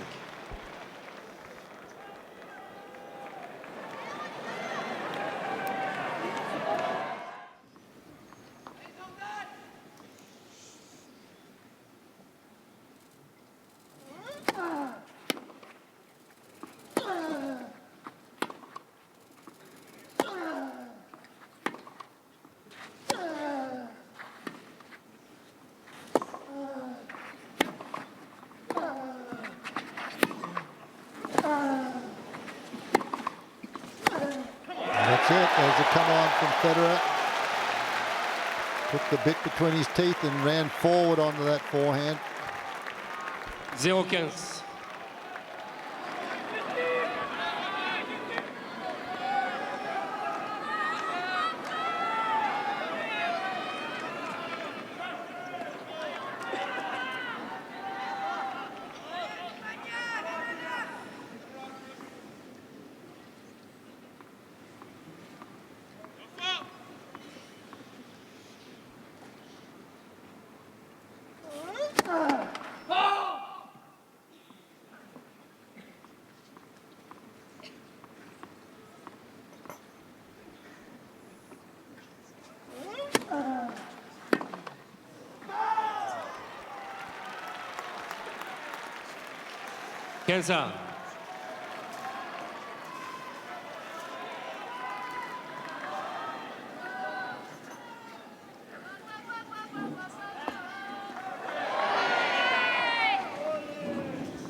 Quinze.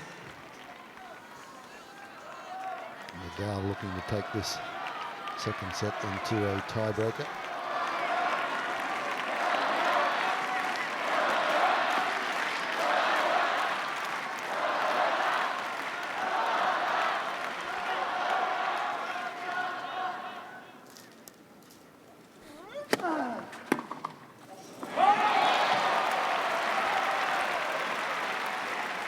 Quinze. 40-15. It's just that edge that Federer was able to create by breaking serve and holding quickly. He won the first point of this game. Now it's just turned back around into Nadal's favour.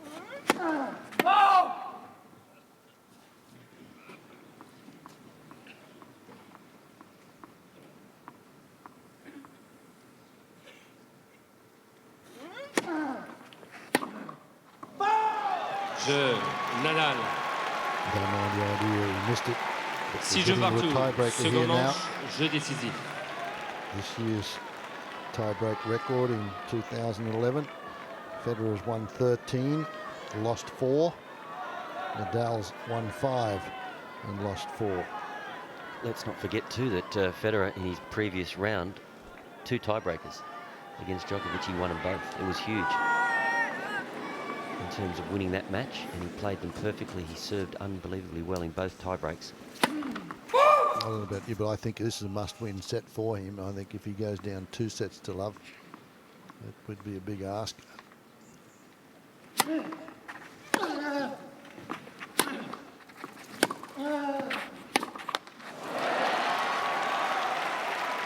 This seems like a different court. Just that little 5-minute sprinkle of rain, and the jump has gone out of the court. They've just been out in front of a couple of backhands. They've propped. Amazing how much it's been affected by a little bit of moisture. He was out in front of that forehand too, wasn't he? Yeah. Ball just sitting there.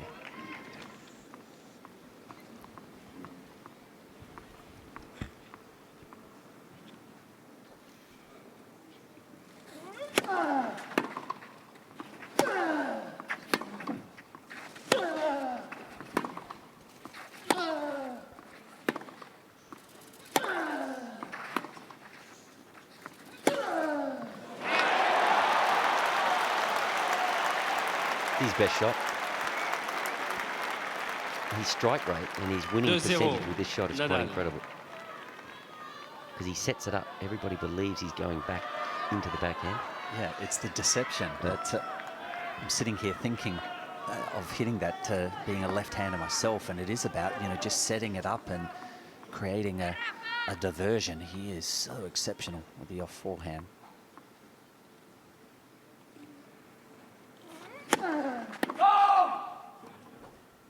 Yeah, you'd have a bit of a problem hitting that helicopter forehand, wouldn't you? I'd probably decapitate myself if I tried that. It's an unbelievable shot. 2-zip, yep. He went for it, didn't get over the top. 3-love now, Nadal. 3-0, Nadal.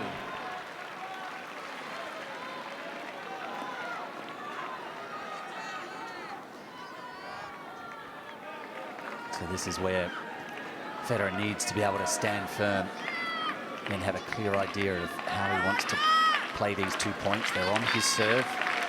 He needs to be guided by the first serve.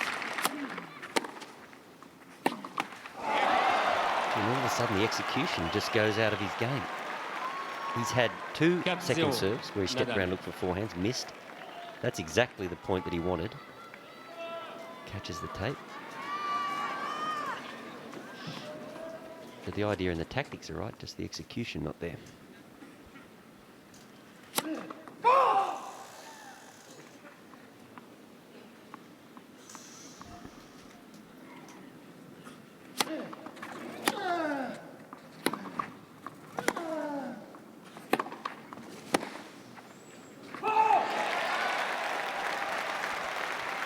4-1, Nadal. Nadal has 2 serves though. This is the backhand that made it all happen. The racket's gone, the ball's gone, the head's still there, and then he tracks the ball. He virtually doesn't lift his head. The ball would almost be at the net before he lifts his head.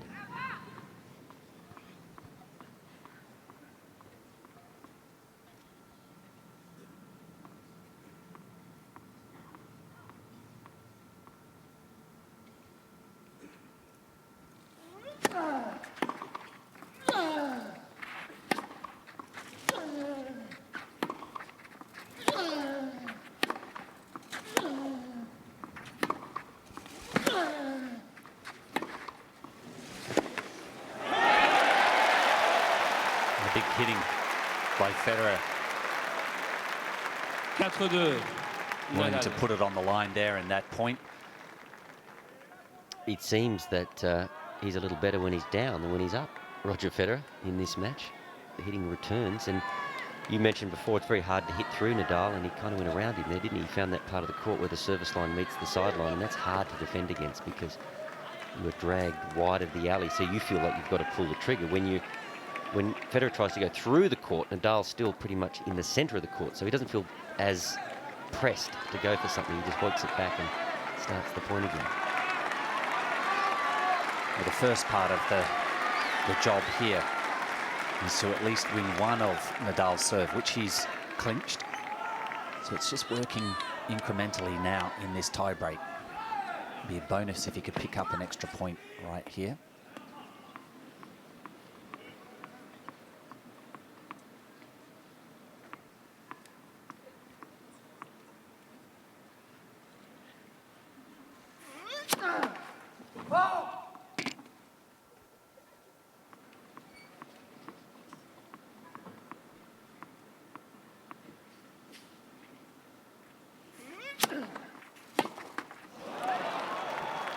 That one jumped up a little bit. 5-2, Nadal. Zone. So 5-2 now, Nadal. And it did jump, Fred, and it was 136 Ks, but it's almost like the court has got that little bit more sticky. It sort of grabbed and hopped, and once again, Federer is not where he needed to be.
How's the lob? It just, this is the final pass. The lob Nadal. was tantalisingly close to being right in Rogers' hitting zone. It just kept floating.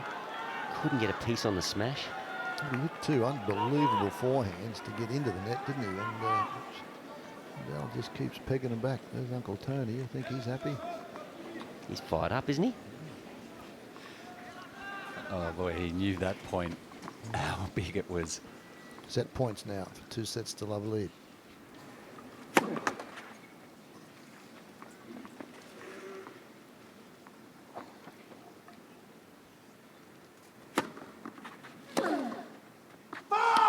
Six-3, Nadal.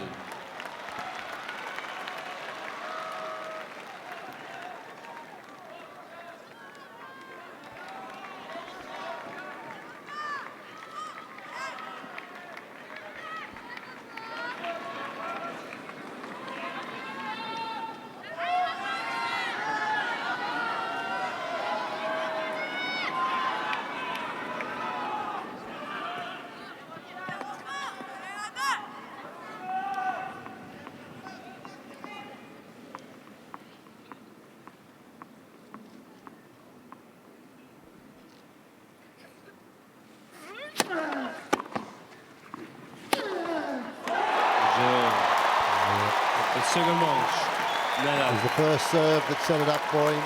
So solid effort from Federer to get back to the tiebreaker, but it was all Nadal. 2 sets to love. He leads now.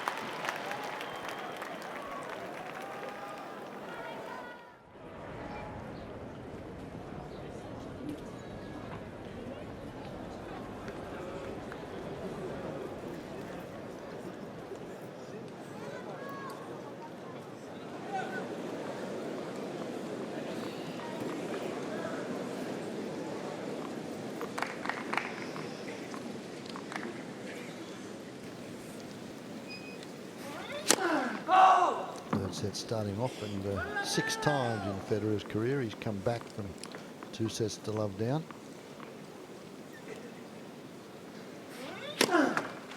Fred, to answer that question statistically is very difficult for Federer, because what does he do now? Well, Rafa, in the first 2 sets, he made 17 unforced errors, so he's only making about 8 unforced errors every hour. Not a lot. And to force him into error is difficult, and Rogers, he's only hit 12 winners from the back of the court. He's come to the net 18 times. And, he's come to the net. He's won 18 times when he's come to the net. 18 out of 27. Yep. Yeah. That's Look not at bad. how do you curl an angle from there? He's 3 metres behind the baseline, and that one hit solidly with a lot of topspin. Just no chance for Federer. And Mark, you said, you know, give Robin Soderling a call, but Soderling's got this tremendous power off both wings. He's also 6'4", and he likes the ball up around chest height, which Rafa was delivering on that day. And Roger's capable of hitting winners and forcing Nadal into error, but he's got to make a lot of mistakes in an attempt to do that.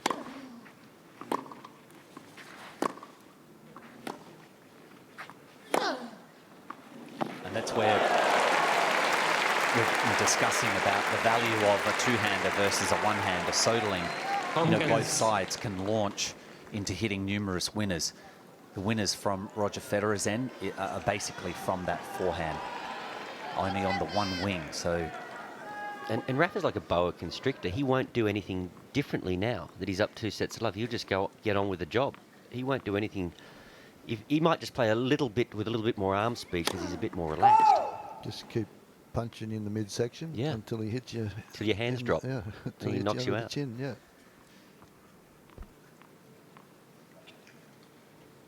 So I guess what we're trying to say, Fred, is we don't know what Roger has to do. We know what he has to do, but it's basically impossible for him to do it at the moment, the way Nadal is playing. well, not from 2 sets to love. That's the difficulty, because now that when he does make mistakes, the weight is worth 2 or 3 points extra to Rafa. It really had to have, you know, come from the 5-2 lead. Imagine that little drop shot at 5-2, missed by the barest of margins, and the match is turned around from that point on. But Federer hasn't played a bad match, and he hasn't won a set. It's the same thing we go through the other day. Soderling didn't play a bad match, but he never looked like winning a set. And Murray even came out and said, oh, I felt like he played a decent match and not able to take a set. So you're right, Murray played the best tennis he'd played in the tournament. You know, he fumbled through the first few rounds, then he gets to Rafa, plays well, but never won a set. Look at those stats there. So Rogers hit 18 winners. I mean, that's pretty impressive. A lot of those, of course, were 5 aces and coming to the net with the drop volleys included in some ground shot winners. But in an attempt to do that, he's made 23 unforced errors, and therein lies the problem. You've got to play an expansive, aggressive, all-court game, and you will make errors. And Rafa at the other end of the court, he doesn't give you any.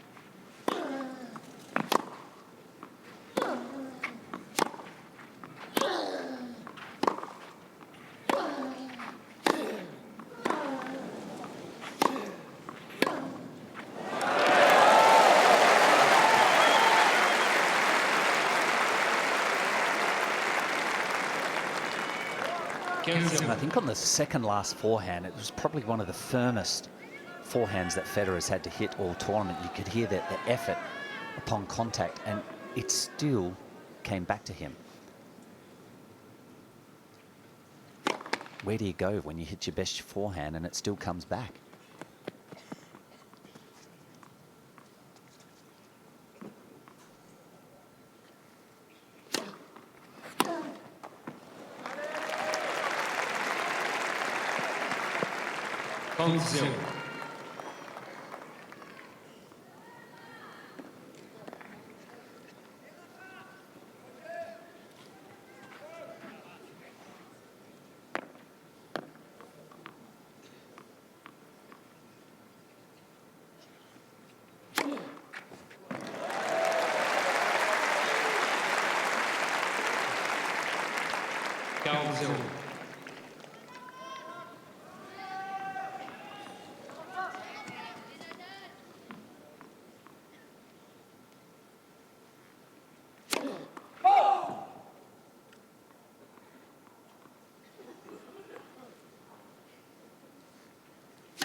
impressive game, that game from Federer.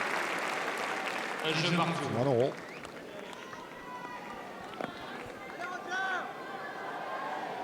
Federer plays that with the maximum amount of spin. Just watch that bounce. Completely dies.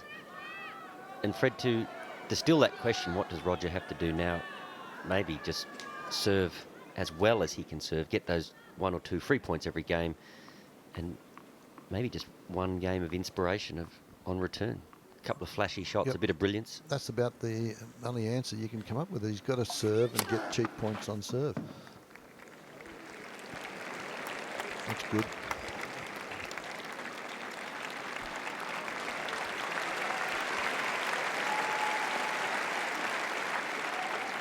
Quinze-zéro.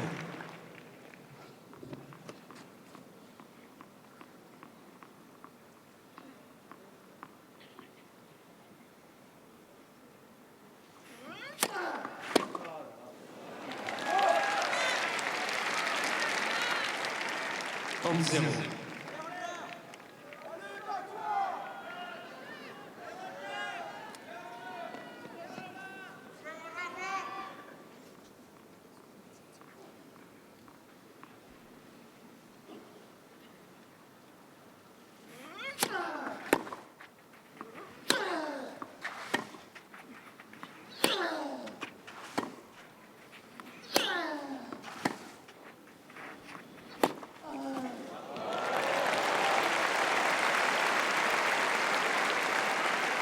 That is a point of diminishing returns for Roger. It's just getting the slice out wide. There's nothing on it. And once again, it's the forehand line that does the damage, but that slice has to be hit with purpose. Easier said than done, though, to try to get on top of those Nadal forehands. You almost have to hit that slice on the rise so the ball has a bit of bite and energy to it.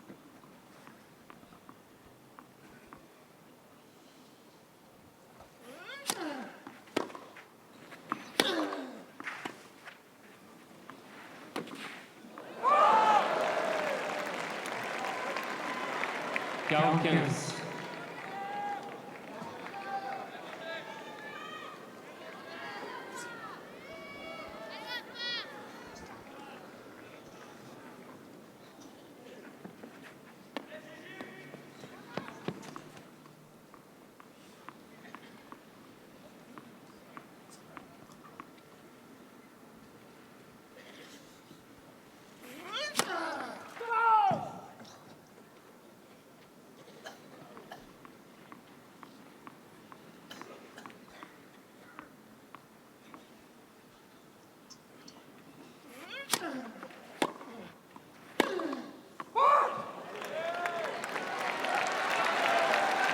Nadal.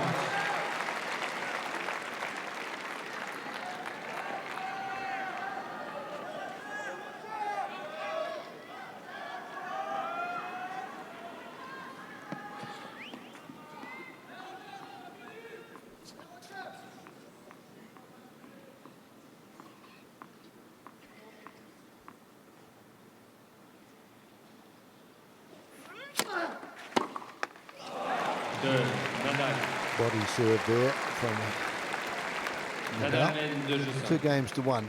He leads, 2 sets to love.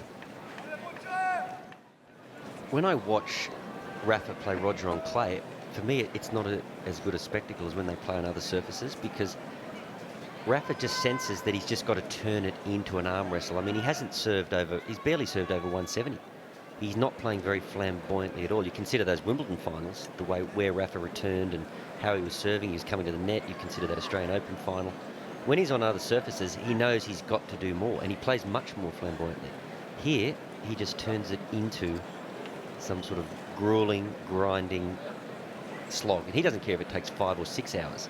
He'll just get the job done on his own terms. And the tennis, to me, you know, Roger's trying to find a way through, but it's like he's walking in quicksand. He just can't get that penetration on this surface. It's interesting, isn't it? That's kind of Rafa's natural game. This is a surface that he's brought up on.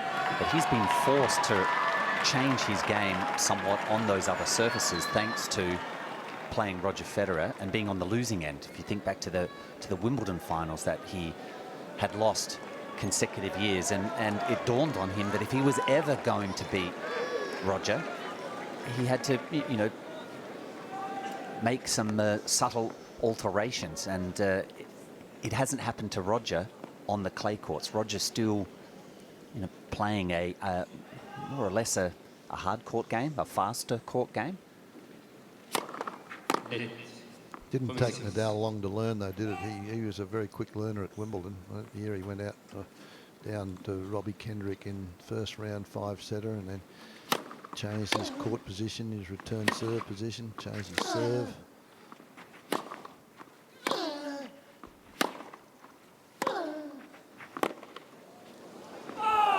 But basically, Nadal, for a number of years, would win the title here, and 2 days later, he'd have a big night out with his mates here in Paris, and then Play next Queens. day he'd be on the Eurostar to London. He'd be play Queens.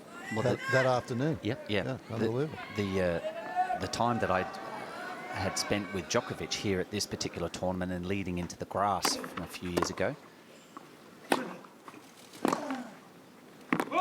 was the year that Nadal ended up winning the particular final. He was on the Eurostar that night, on the Sunday evening, over to London, and he turned up at Queens. I think he had a court at maybe 2 or 3 o'clock in the afternoon, which kind of, I know at the time, irked Novak, because he was having to spend time 4 on a court, and here's Nadal turning up and was given a whole court, and it was miraculous, astounding that he had reached London so quickly after winning the day before. Last champions there, you saw Santana and Kodesh, and that was Gustavo Kirten and Jim Courier, who all come back and take their seats.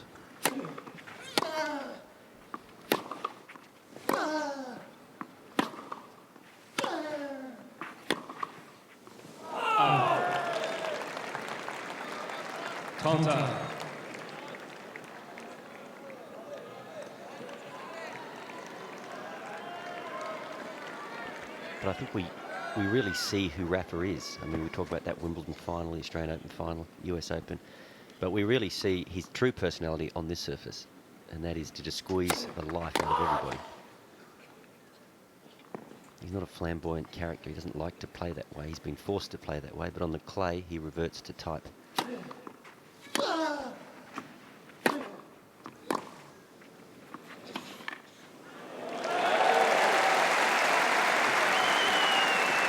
So don't forget that, you know, on those other surfaces as well, other than clay, Rafa was actually vulnerable to a number of other players with different styles. Where Roger, in his position, he had won numerous Grand Slams. I mean, it's only just this one player, which happens to be Rafael Nadal, that is causing him trouble on the clay court. So I think he's been described as stubborn. But it's very difficult when you're just facing that one person as the hurdle.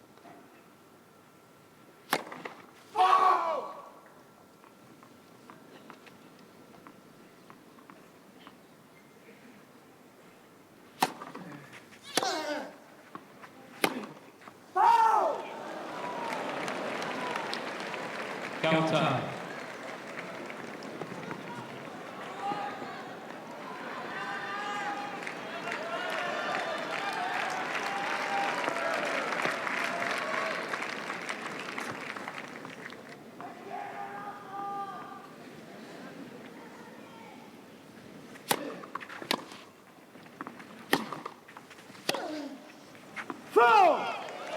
Avantage, Federer.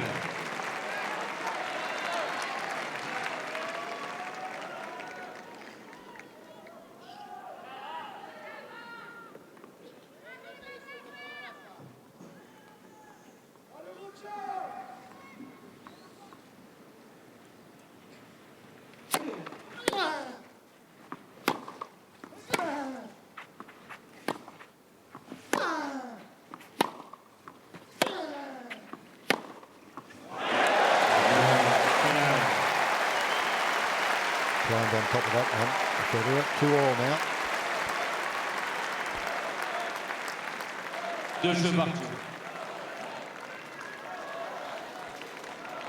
Like Nadal, different swings, but very delayed with the racket head. He really does break the wrist enormously, and the racket head only comes through at the very last millisecond, and that creates it's got incredible arm speed, and then the racket head speed at the end of that wrist snap is enormous.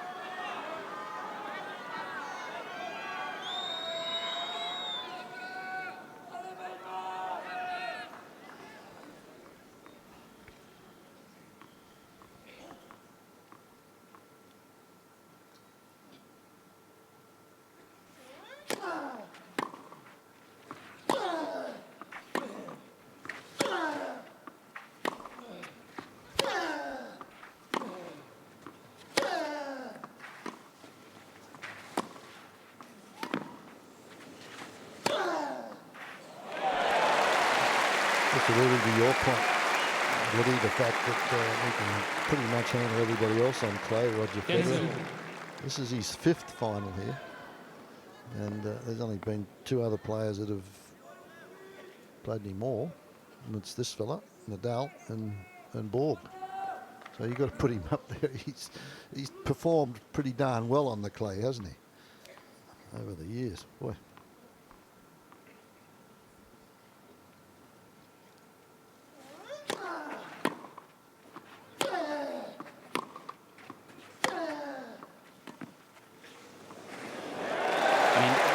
That's quite incredible what you're just talking about. Borg and Nadal, no doubt, are spoken in the terms of being the best ever clay court players, and they're the only 2 that have played more finals than Federer. So, but he's made to look, like he's not a great clay court player because he runs into Nadal and is on the losing end in these matches to him here at Roland-Garros.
Contact.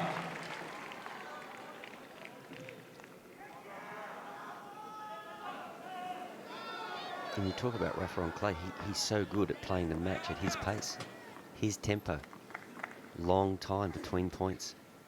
So if somebody gets on a bit of a roll and smacks a couple of winners and gets a bit of adrenaline, he slows it all down again in between points. 23 seconds then timed between points. 20 seconds is the limit.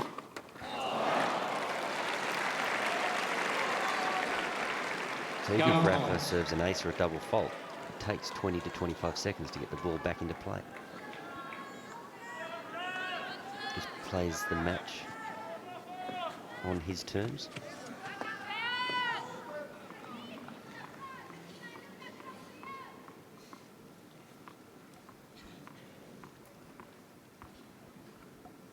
.25 seconds at that point.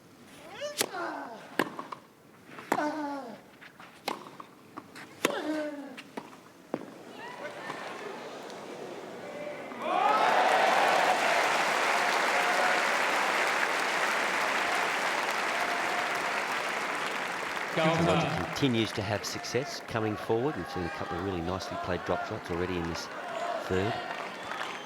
His strike rate moving forward is very good.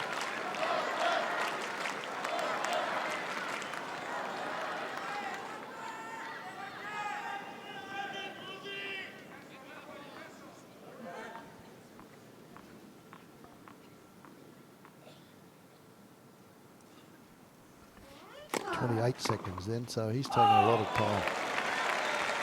So you've timed 3 points, and that's over a minute, just waiting for Rafa to get the ball in play.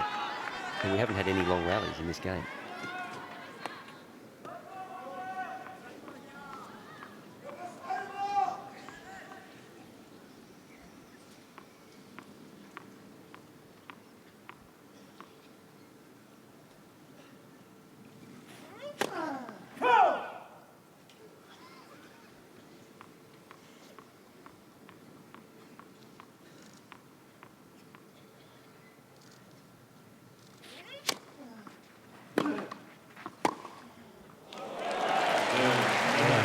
good. He used the pace of shot. Nadal stays in front in this third set, 3-2.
Favourite shot from Nadal, and he pulls the trigger on that forehand line.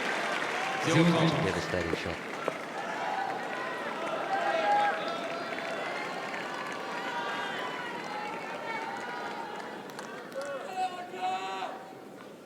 Pretty good numbers there for Rafa. He's just spinning that first serve in. Roger just dipping a little here in the third.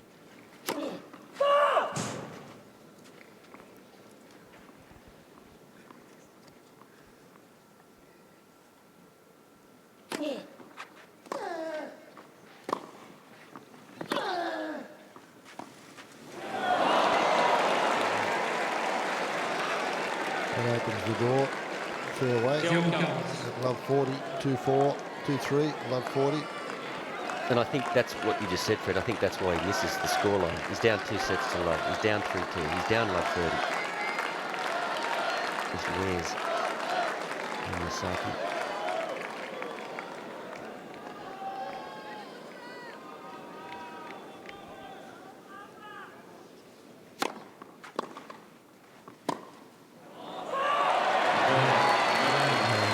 Very despondent Roger Federer as he walks over there. It's an easy forehand miss. And there's pretty much the writings on the wall. And he really has to struggle if he's to get back into this one. And man at the other end of the court, relentless. Yeah, it certainly is. He's just keeping his rhythm going. Nadal, and that was a very lackadaisical game by Roger. I'm not sure whether it was a physically tired match, but I think it's more that he's run into this mental wall. Yep. And at the moment he's bleeding. Well, he goes back to that first set where he served for it, and he was well, a quarter of an inch away from winning it with a drop shot, just missed, and it was been very, it's deflated. The wind's gone out of the sails a little bit.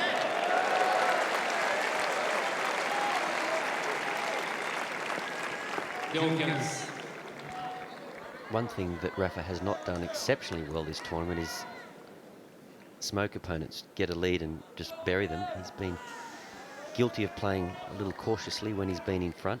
Been a lot of tight sets that he's ended up ultimately winning.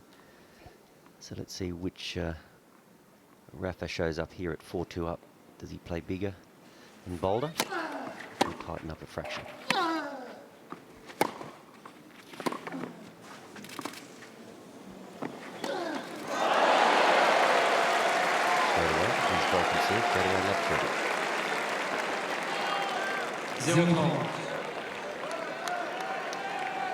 Tough shot for Federer. He got caught. He was trying to make his way to the net there. And he just chipped at his feet.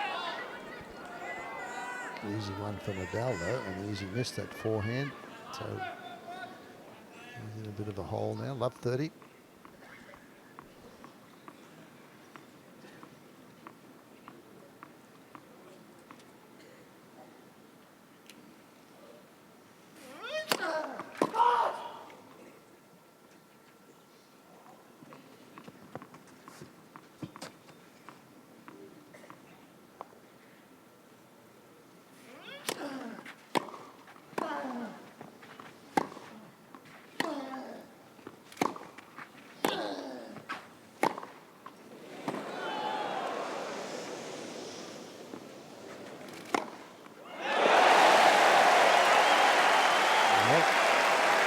done yet. Brilliantly played there.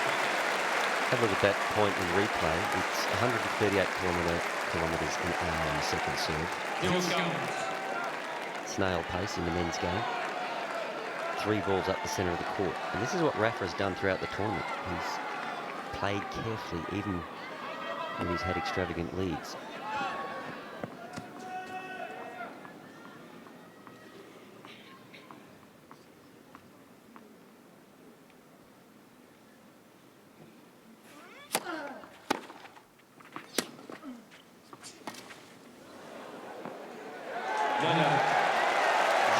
The drop shots paid dividends. Anacon's pretty happy with that. It's now 4-3 and we're back on serve.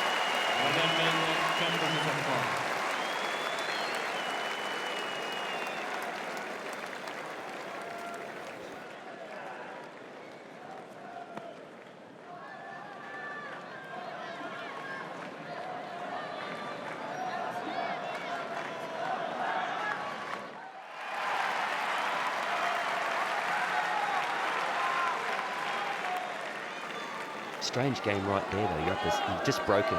You must have felt fantastic to have affected the break, and then to not serve above 165. We know he can serve over 200. Not to try to get 1 free point, and then to serve second serves at 138. He's almost waiting for Roger to miss. Well, Federer lost his serve based on 4 errors, and then he just broke serve based on 4 basic winners, basically hitting winners.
Yeah, that type of point just there is it's very clear. It's not a coming in behind something that is, you know, superb.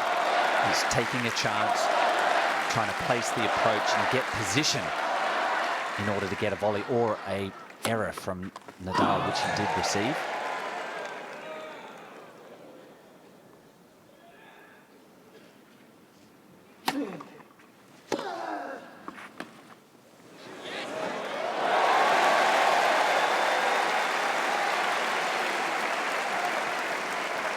It's pretty good mathematical sense, doesn't it? He's got his opponent deep left, so he goes short right.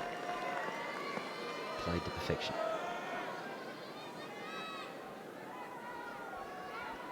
Nadal even knew that was coming, and he was still 3 steps away from getting it. 40-15. Better service game. Now Federer back into his 3rd set. We're at 4-all.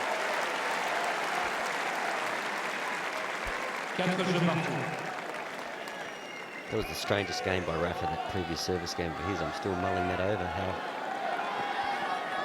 you can be that close to the finish line of the French and play a game almost expecting Roger to miss, which didn't happen. Now we'll change rackets involved, mate. That's good.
15-0.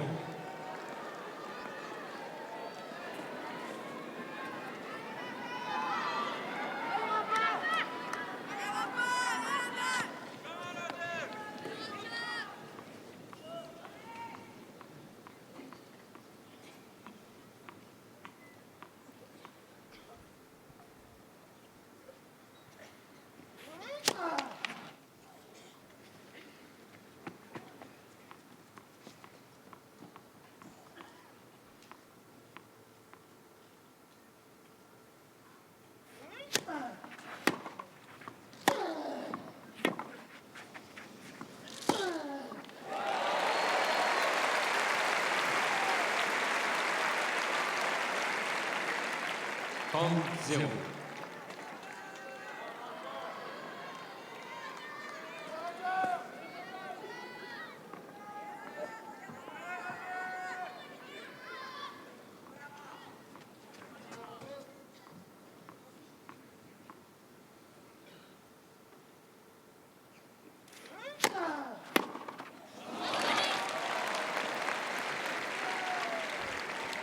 Zéro.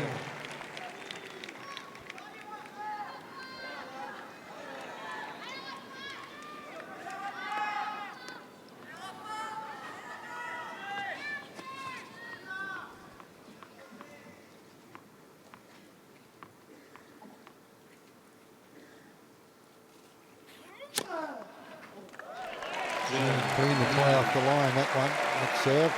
So an ace from Nadal. And he goes to the front again in this set. 5 games to 4, 2 sets to love.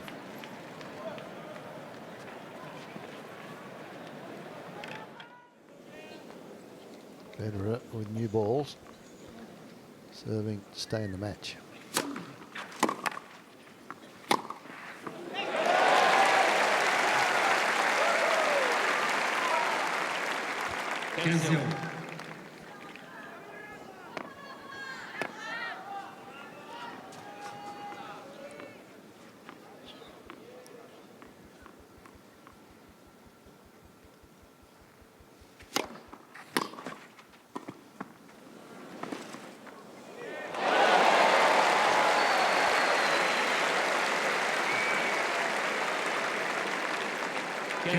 He's so quick, Nadal.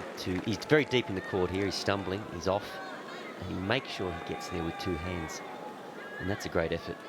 Mark, you had 2 hands on the racket on that backhand side. It's a lot of work, isn't it, to get there with 2 hands? Well, with a very limited backswing as well.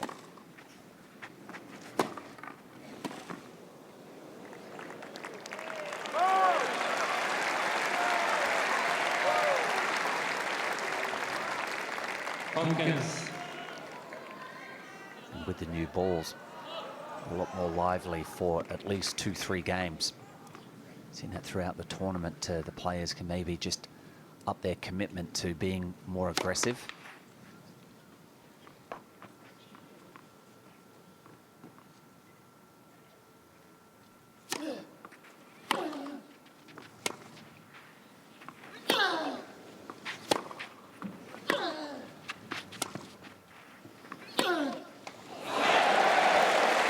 Slices there from Federer. How positive was that?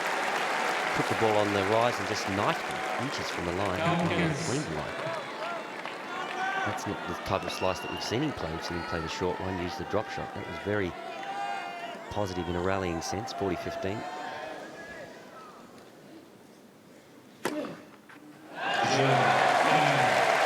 Crowd love it. They want more. No, you don't get it. It's 5-8.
is only the second game with the new balls. They brought into play in the service game before. And it's Federer who's been able to really direct the play on both those points.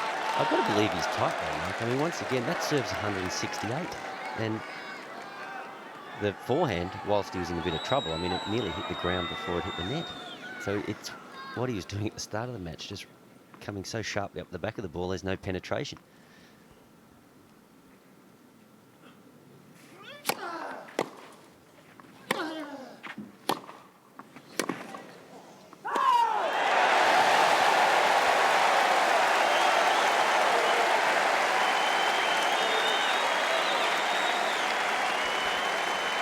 How do you love a good fight, and they love Federer. He's 4 of 10 on break points. He needs one now. He has 3 of them.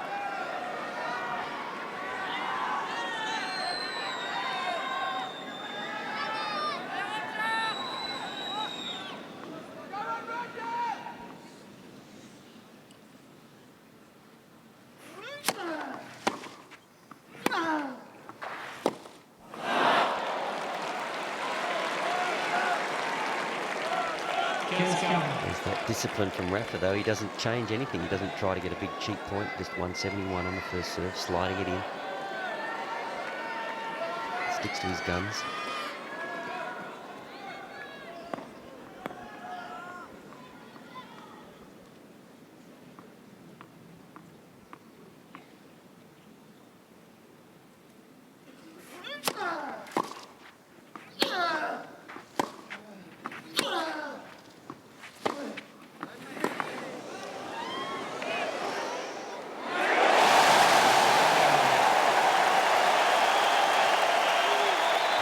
His wife's pretty happy there as the clock ticks over to 3 hours here.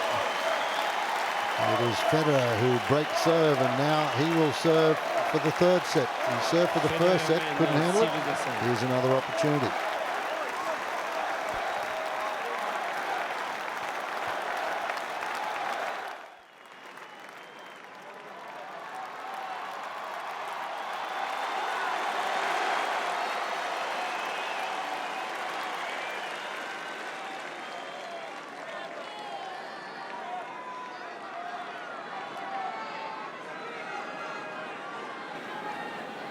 He's still going to be reasonably fresh, so I'd maybe expect him to still serve this out. If he gets a couple of free points on his serve, he'll win this set. Comes down to that, I think.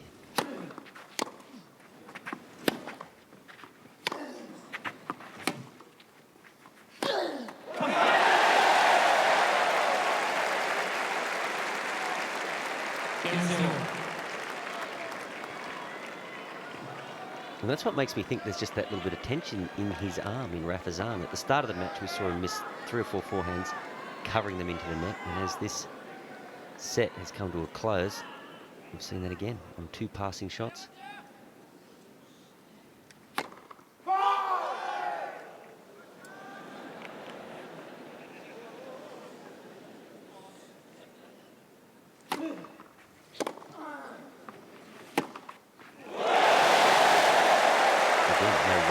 Whatsoever from Nadal. That landed, well, it barely cleared the net.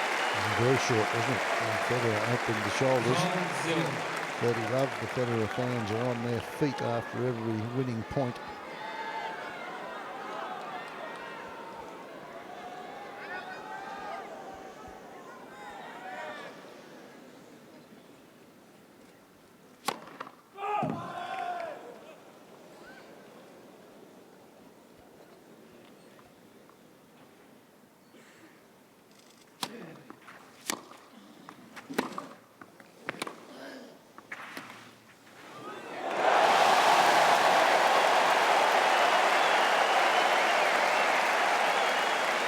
He's executed those drop shots amazingly well in this set. And you know that when Rafa is not within a racket length of that drop shot, Federer has chosen to play them at the right time.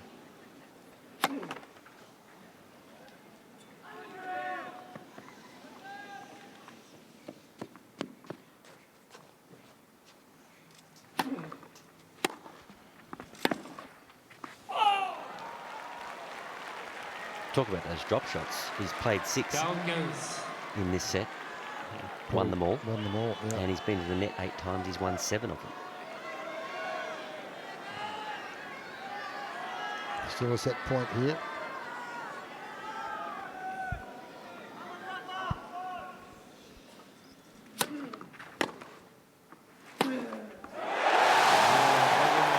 Federer still in this.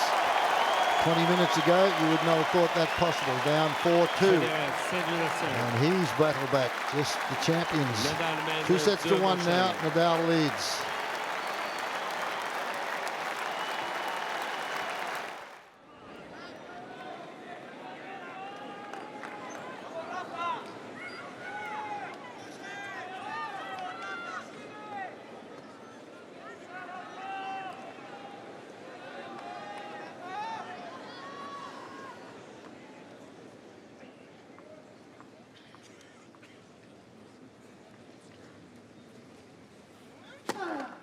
Let.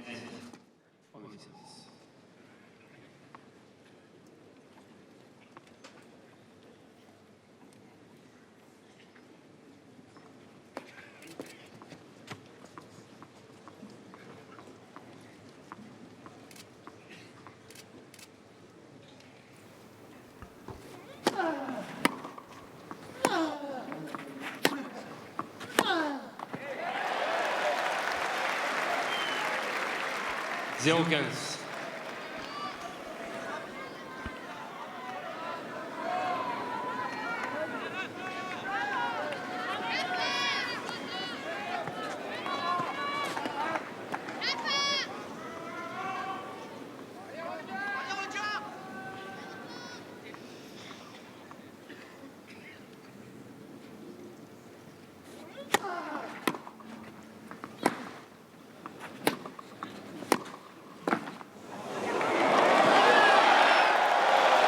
Exactly what he has to do, even if he misses a few. That was a great stab volley. 0-30. Look, it's a little luck involved with that particular shot, but it's the commitment of trying to play the point that particular way. Just building the foundation, trying to pile on the pressure.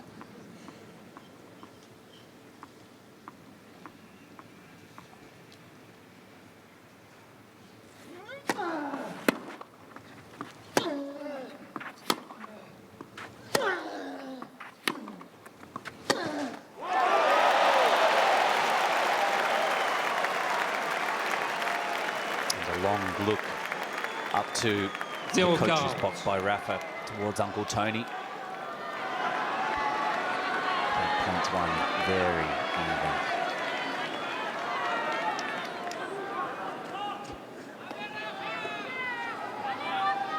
This is quite an incredible turnaround. The last 2 service games from Nadal. He's been down above 40 and he's down there again.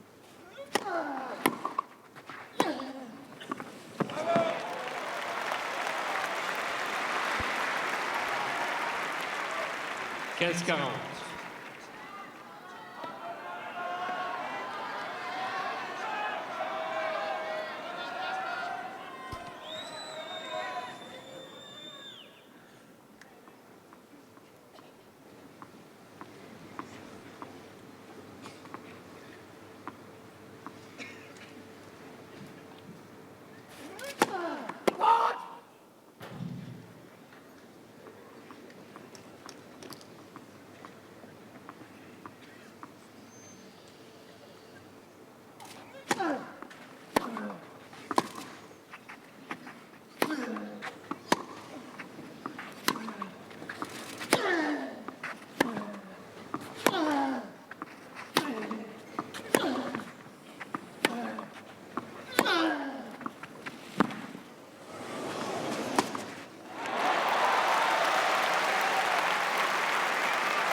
That backhand cross court, that's the one that it's just catching Roger on occasions.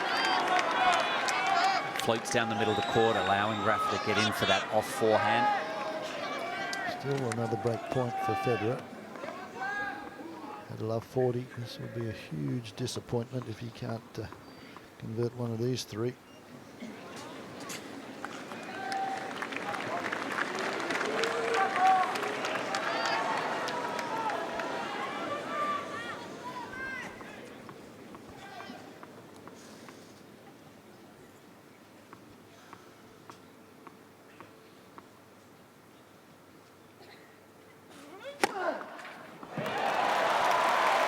An inordinate amount of time, he let the ball hit his toe and then had plenty of time to get himself set. That's his go-to serve, ace right down the middle.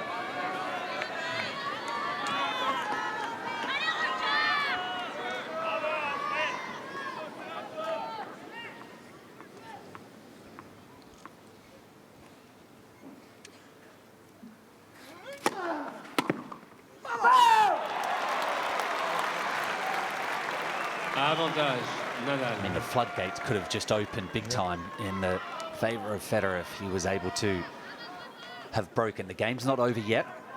These are the peaks and the valleys in a 5-set match.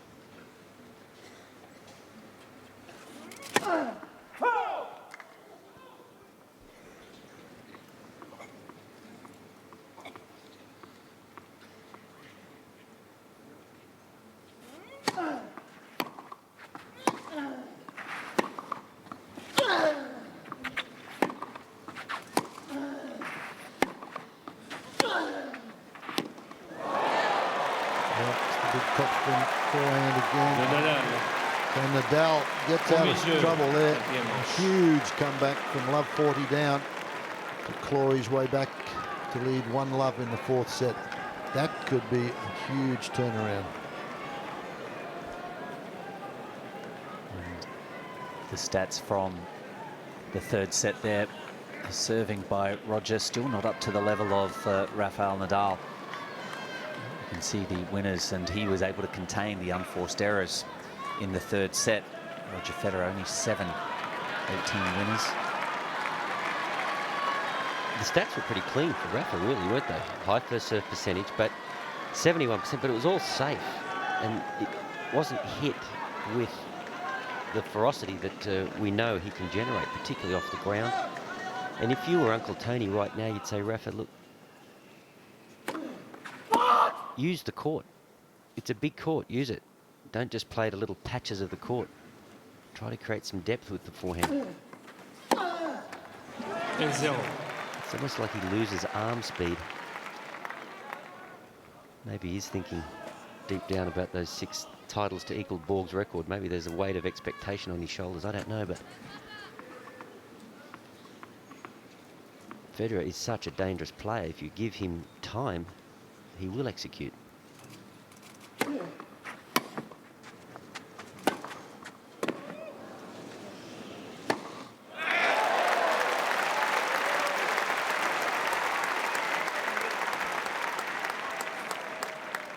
Zero.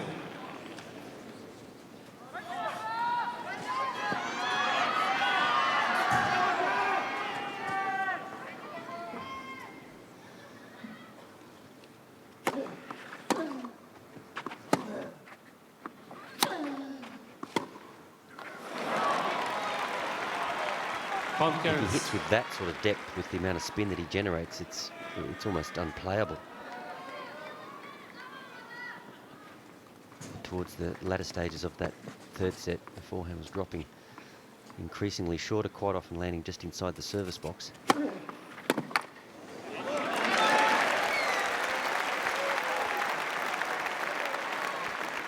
Quarante-quinze.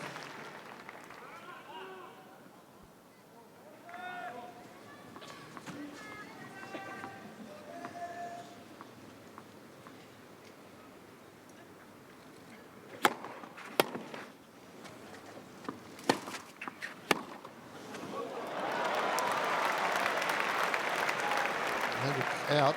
Federer hasn't moved. Circles the mark. It's wide. So as soon as that's called, Federer hits the balls down the other end of the court. It's 1-all, 4th set. de Federer. Un jeu partout.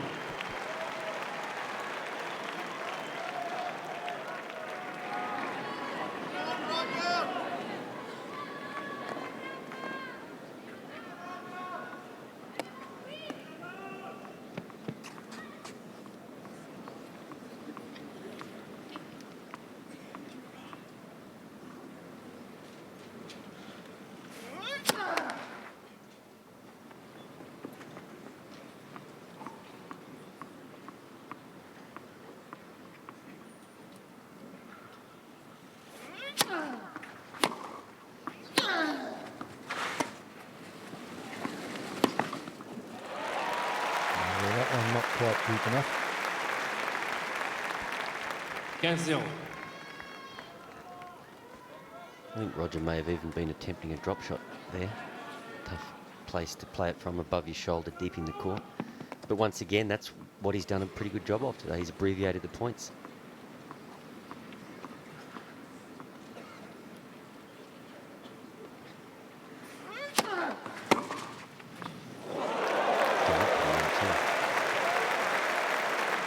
An incredible shot really for a single-hander to play this 15-1. with that sort of accuracy.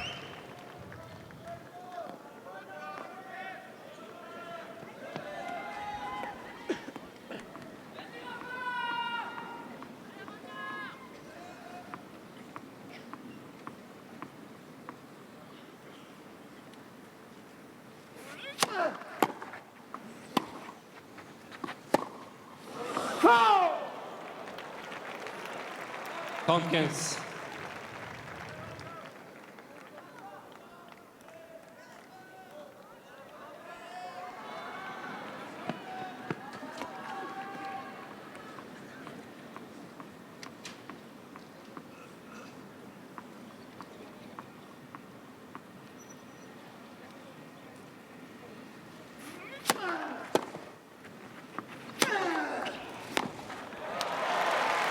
So maybe a decision by Rafa.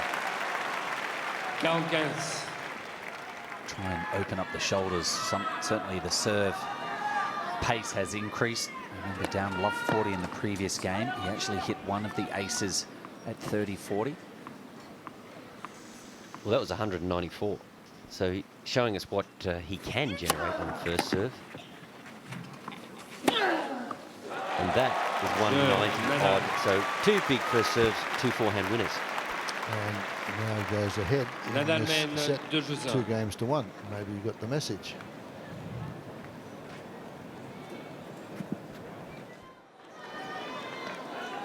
So perhaps the enormity of winning title number 6 at Roland-Garros just proved a little too much for Rafa at 2-0 and a break.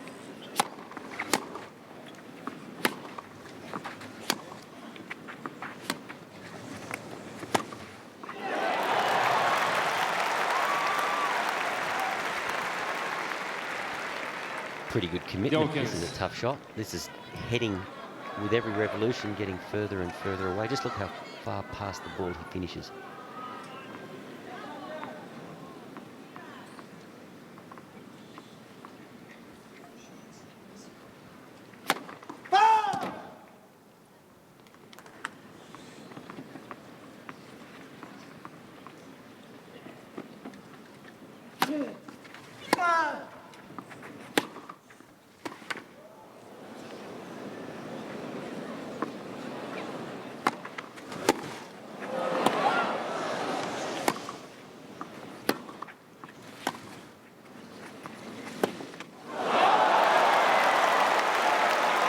There's the super long reach and retrieving ability of the great one.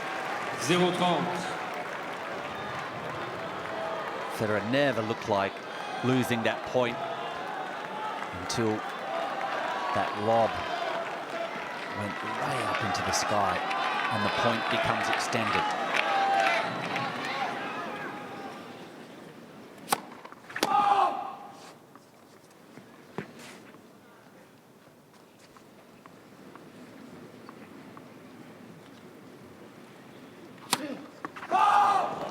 We spoke about how Nadal perhaps has plateaued a little. You know, he got tight, maybe with becoming nervous, and he became a little fatigued. And we're talking about trying to lift 5–10%, and I think we're seeing it right now, certainly aided by that double fault. Both points now for 3-1.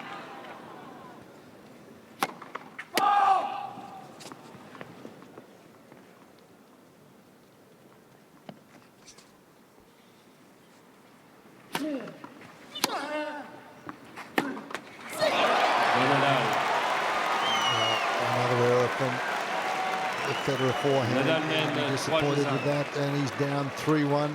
He has to pull a rabbit out of the hat again. Well, this game right here, I think, is going to be, you know, super important for Nadal. Made the mistake in the third set of not going out after it. Certainly seen that workload increase over the last 2 games. For me, it's not about whether Nadal wins or loses this game, it's just how he approaches it. We saw some huge first serves in the previous game, followed up by winning forehands. I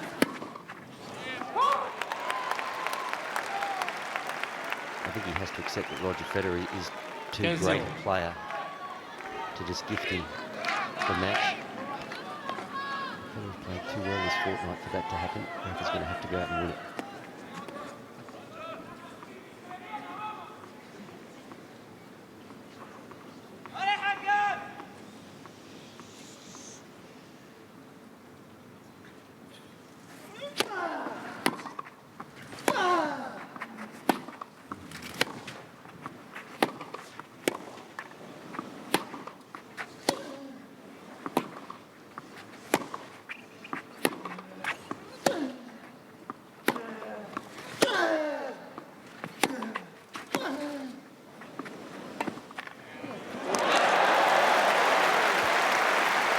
No, the wind has picked up and it's changed direction. Look at the flag at the top of the stadium, and I think all of a sudden Rafa's finding himself playing against the breeze at this end. This has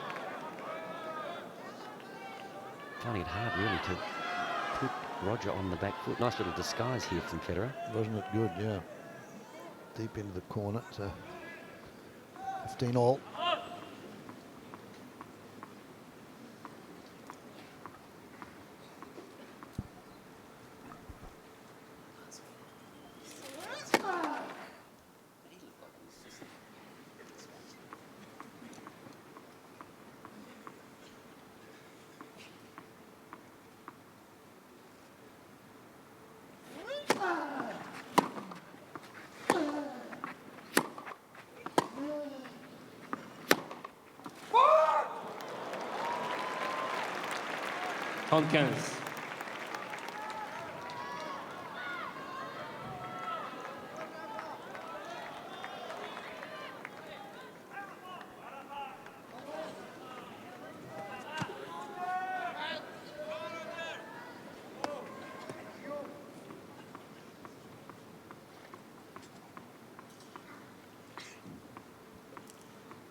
Great point both ways. Both men came up with a couple of exceptional shots there. This shot here to stay alive, that's wonderful defense. And look at Federer just not giving up any ground. Once again, let's keep this point short. The execution is perfect. And so is the instinct to move forward. Rafa on that first serve, he missed that first serve, but it was up over 190. He was looking for a cheap point. It seems his mindset is a little more positive.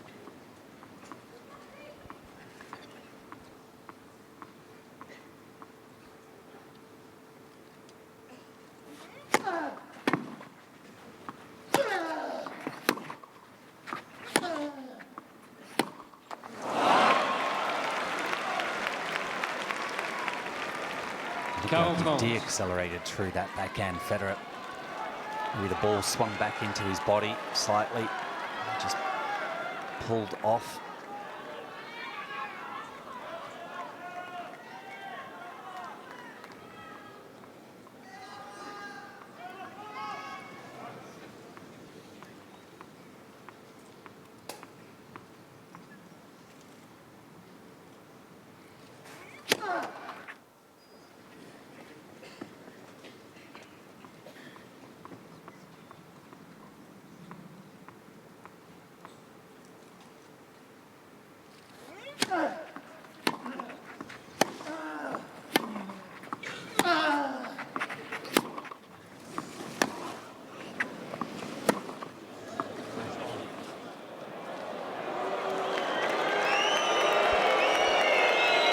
There are the rules, and he stopped play immediately. He did not want to continue on, and if he's right, then he wins the point. If he's not, then he's in all sorts of trouble. He loses it, so he was correct.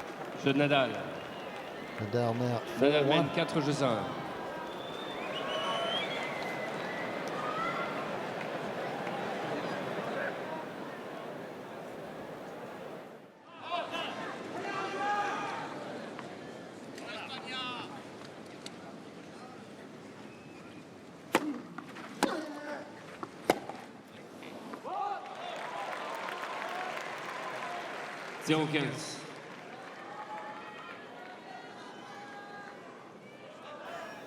Still only one break, but you just wonder now if Nadal gets a 50-50 ball and he feels like he's set, will he try to make something happen if he can get the return back?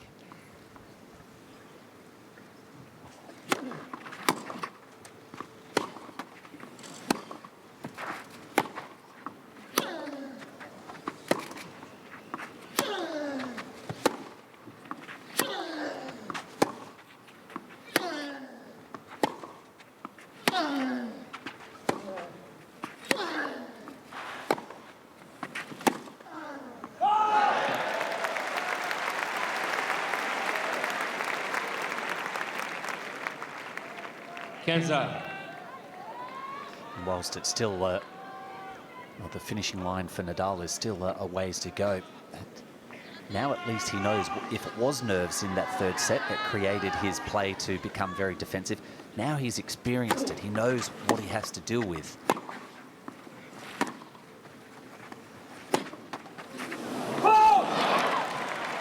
Head cords are cruel here at the French Open. It's like the US Open.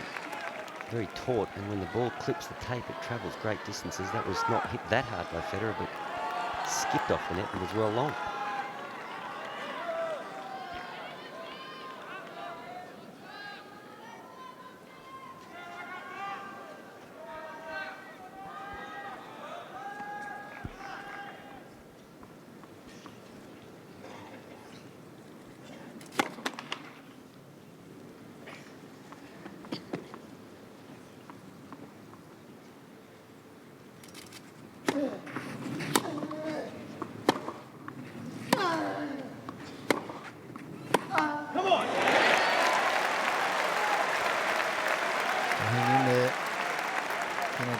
Two service breaks here. 30 all. Federer 16 Grand Slam titles. Nadal 9 of them, looking for his 10th here. It will be his 6th Roland-Garros if he can hold the trophy aloft.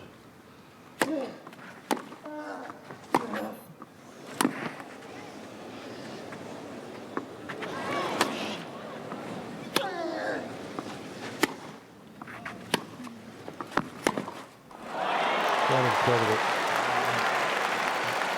Lob on the line. How did he judge the breeze? It's doing all sorts of things in this stadium. The ball was hit up into the stratosphere, landed maybe 2 inches inside that baseline. And you know that as Federer goes back, tracking that, getting ready to smash, he's almost saying to himself, "You've got to be kidding me. I've did another one?" Break point.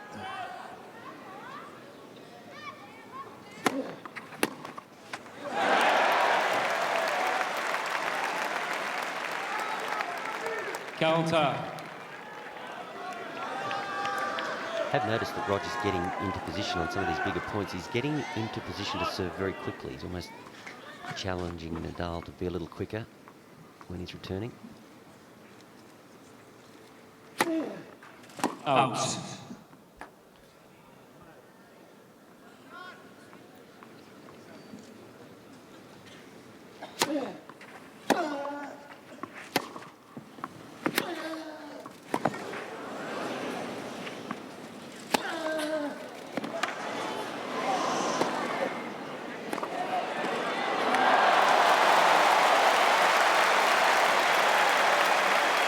That forehand line, it just tells me so much of how Nadal is feeling.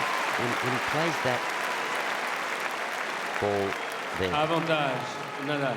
that's when he comes out of his shell. But the territory as well.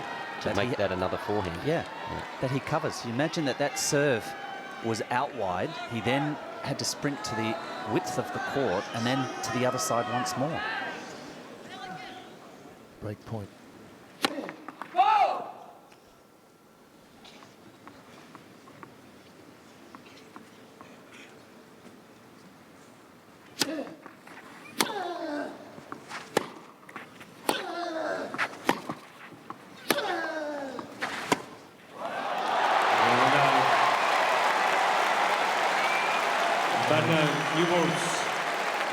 Federer facing a monumental battle now. It's 5-1, 3 hours and 35 minutes. Tremendous tennis with two great champions. And Nadal looking to put his name on the Musketeers for the 6th time, which will equal Bjorn Borg's record of 6 titles here on the clay. Toughest of the Grand Slams to win here on the dirt. Best of 5 sets. A new racket comes in for Nadal. Will he need it? Serving for the match.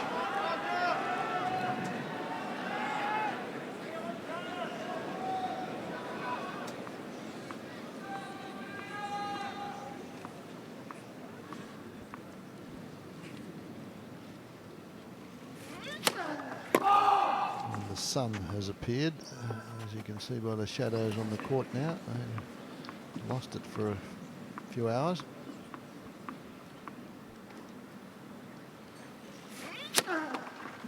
Second service.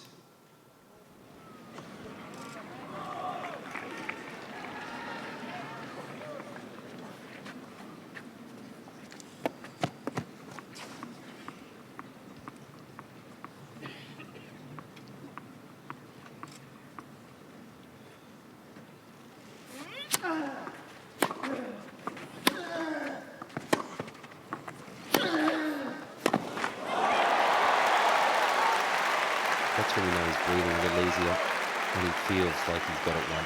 This shot here, the backhand line, the forehand line from Nadal. It's risky. You're going over the high part of the net, the short part of the court. You've got to feel confident to play that. Big difference between his play this set when he was up a break and that third set when he was up a break. He probably, as you said, Mark, in his mind, he said, you know what, I can't let that happen again. I've got to lose it on my own terms.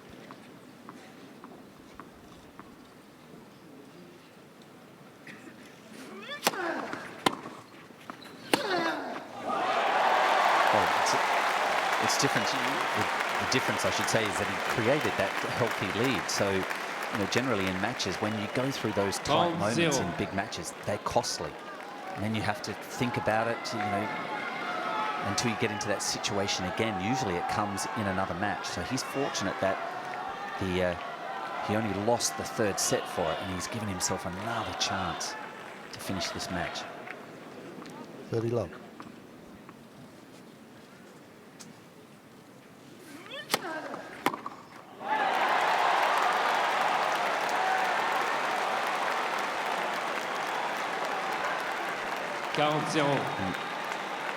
Just even watching Rafa towel himself down there, I think this is going to be a hugely emotional reaction if he clinches it here on this first point, given the way that he played and the effort that it's taken to get to this stage.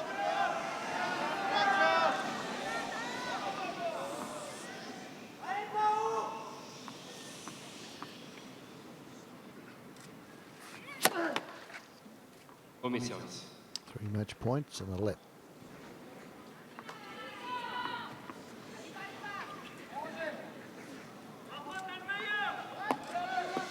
Loupé.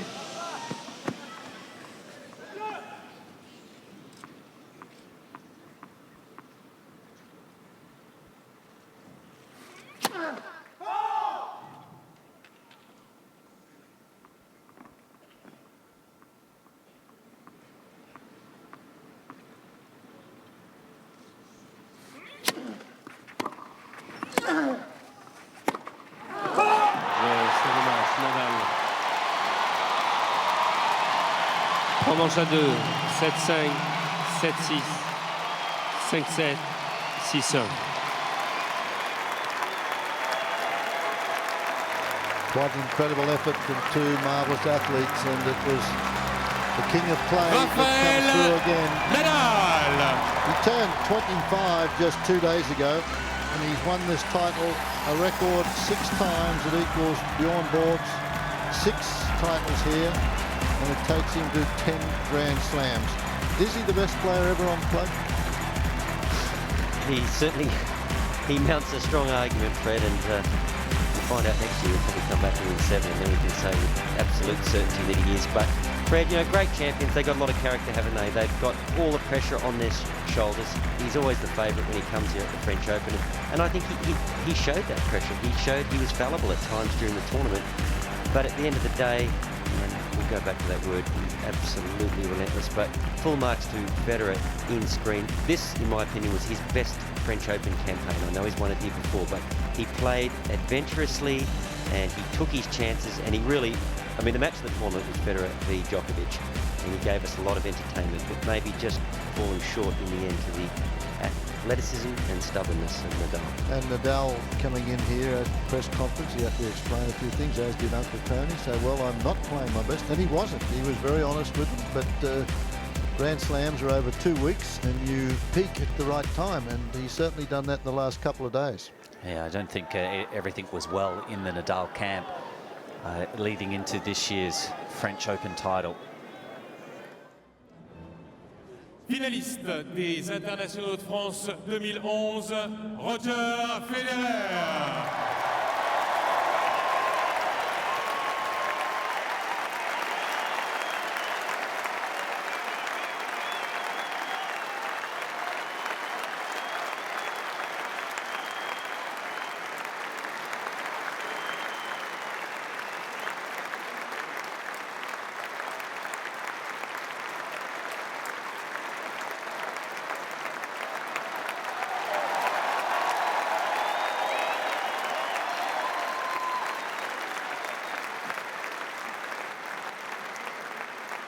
Vainqueur, il obtient son 10e titre du Grand Chelem, le 6e ici à Roland-Garros, égalant le record de Bjorn Borg, l'Espagnol Rafael Nadal.